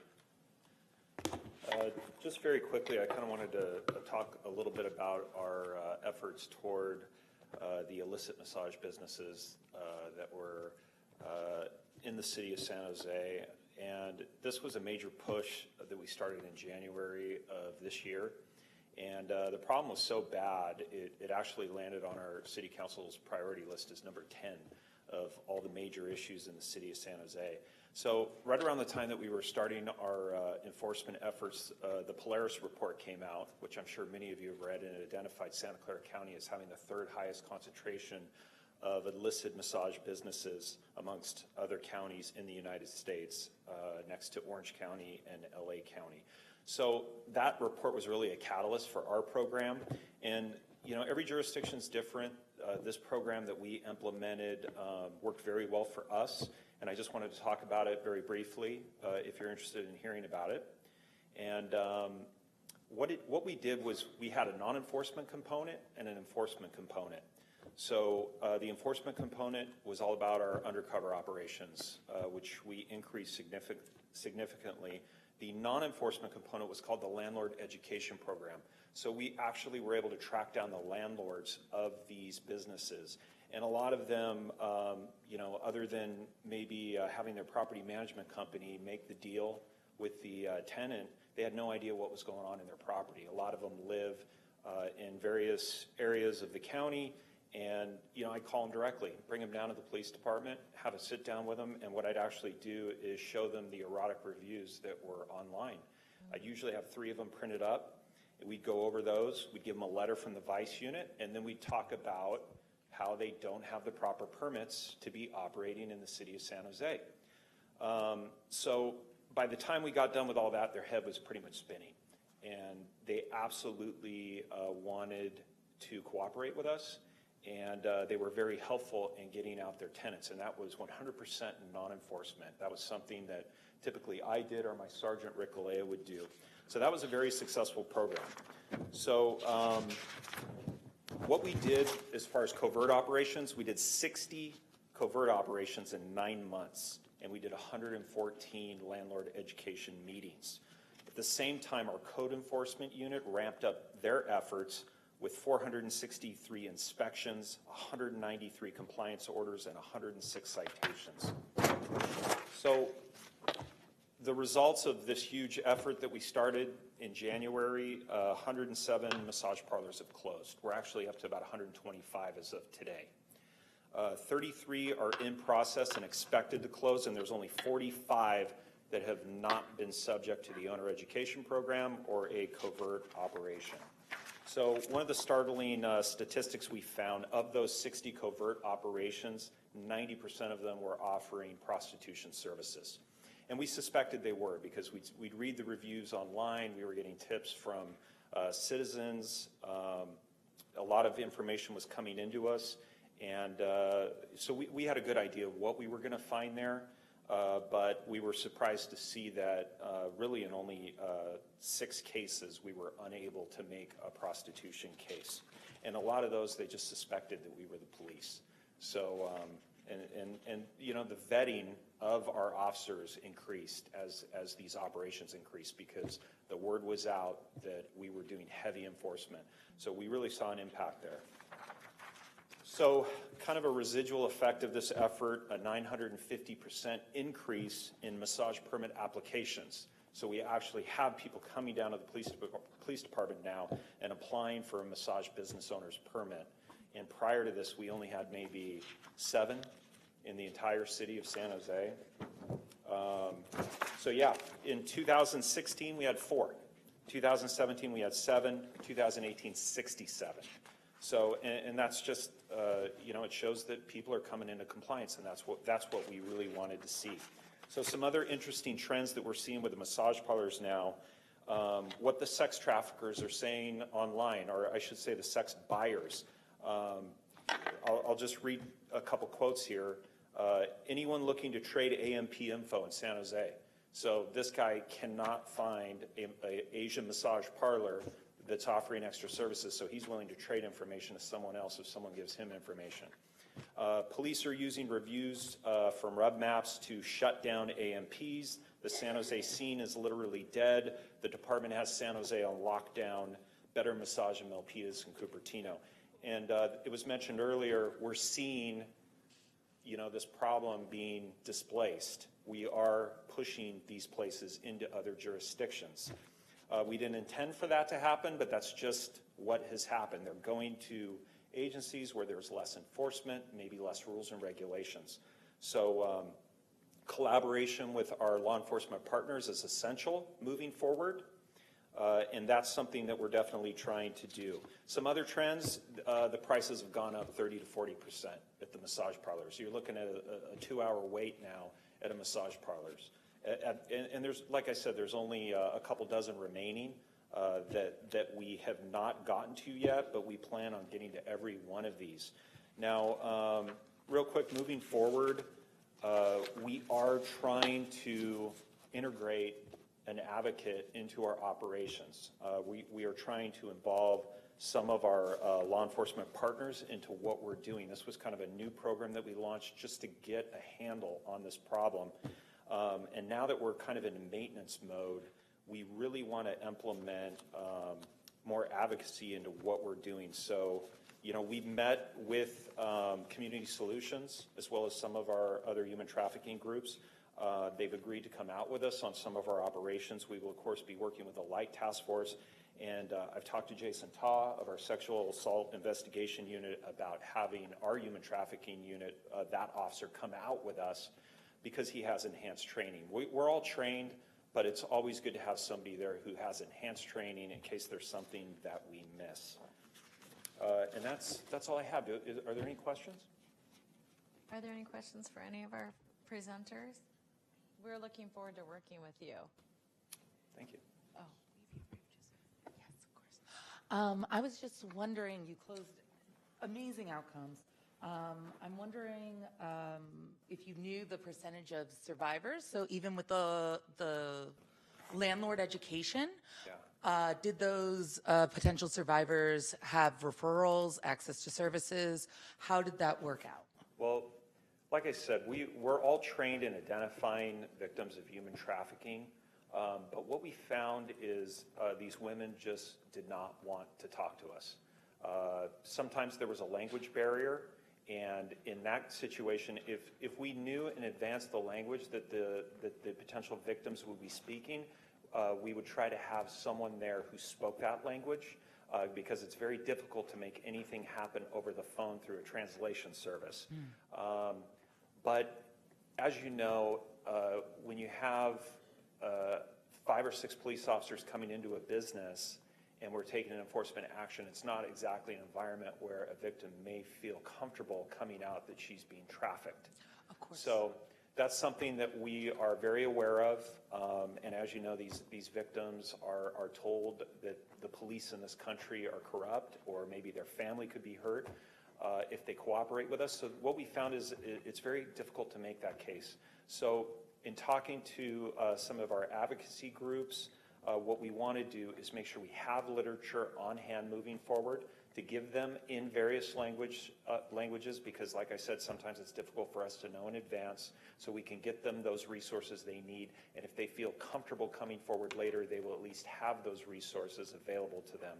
So those are some of the efforts, and I know that may not have answered your question, but just what I'm hearing is that before the referrals weren't quite there, and now they're getting up to speed with the rest of the practices with collaboration and with. It's very difficult for us to quantify what impacts we've had on human trafficking. We know we've shut down a large number of massage parlors, and the way I look at it is by shutting down one massage parlor, we're preventing further victimization. Okay, now, yes, it's entirely possible that they're moving to Milpitas, Cupertino, to another jurisdiction, but it's difficult for us to really know what kind of impact we're having, and I'd like to think that we have made some positive impacts in this problem. So I'm going to just apologize to my colleagues. It's 4, and I want to wrap the meeting up. Yeah. And so here's I'm really glad that you came and that you presented, and I want to thank all of our folks who presented. And I'm going to go to comments in just a minute if there are any announcements that people need to make. But I think overall, and I'm sorry the DA isn't here, but Terry's here. I think one of the conversations that we've had with the district attorney's office and with the sheriff's office is that earlier in the meeting we discussed making it a policy and practice to have the support services, and it was in part in reference to the work that's been done both in San Jose, but some of the work we're doing too, that we're actually integrating having providers there and language capacity and all of that, and especially when you're working on addressing a problem that's this big. So anyway, I wanted to say thank you, and I just appreciate really your candor, and I'll just say this to all of my colleagues that, the one thing that I'm really observing about all the work that we're doing is that I think we are on an upward trajectory of doing a better job. I don't think any of us are there yet. I'm counting the county, the cities, we're learning. I think we have to do the reason we have this task force, and frankly, the reason we didn't disband the task force and just stop meeting, is we wanted an opportunity to check in and better understand how we're collaborating, whether or not we're collaborating, where we still need resources, what kinds of resources. And I think all of the discussion that we had today was just enormously illuminating, so thank you. And you happen to be our last person. Any comments or announcements, really, is what I'm asking. Is any upcoming events that people want to make sure they're announcing? No? So, Maya, will you remind me when our next meeting is? We don't know yet? Okay, to be determined. What I will say is that a number of these items will come back through Children's Family Seniors Committee as part of our discussion. We'll see which are appropriate to come back into the joint committee between the city and the county for further discussion. Our objective will be to make sure that we are hearing most of these items by mid-year budget, so if we need to take budgetary action, we can do that by June. All right, everyone? Thank you very much. Keep up the good work. Thank all of you for coming.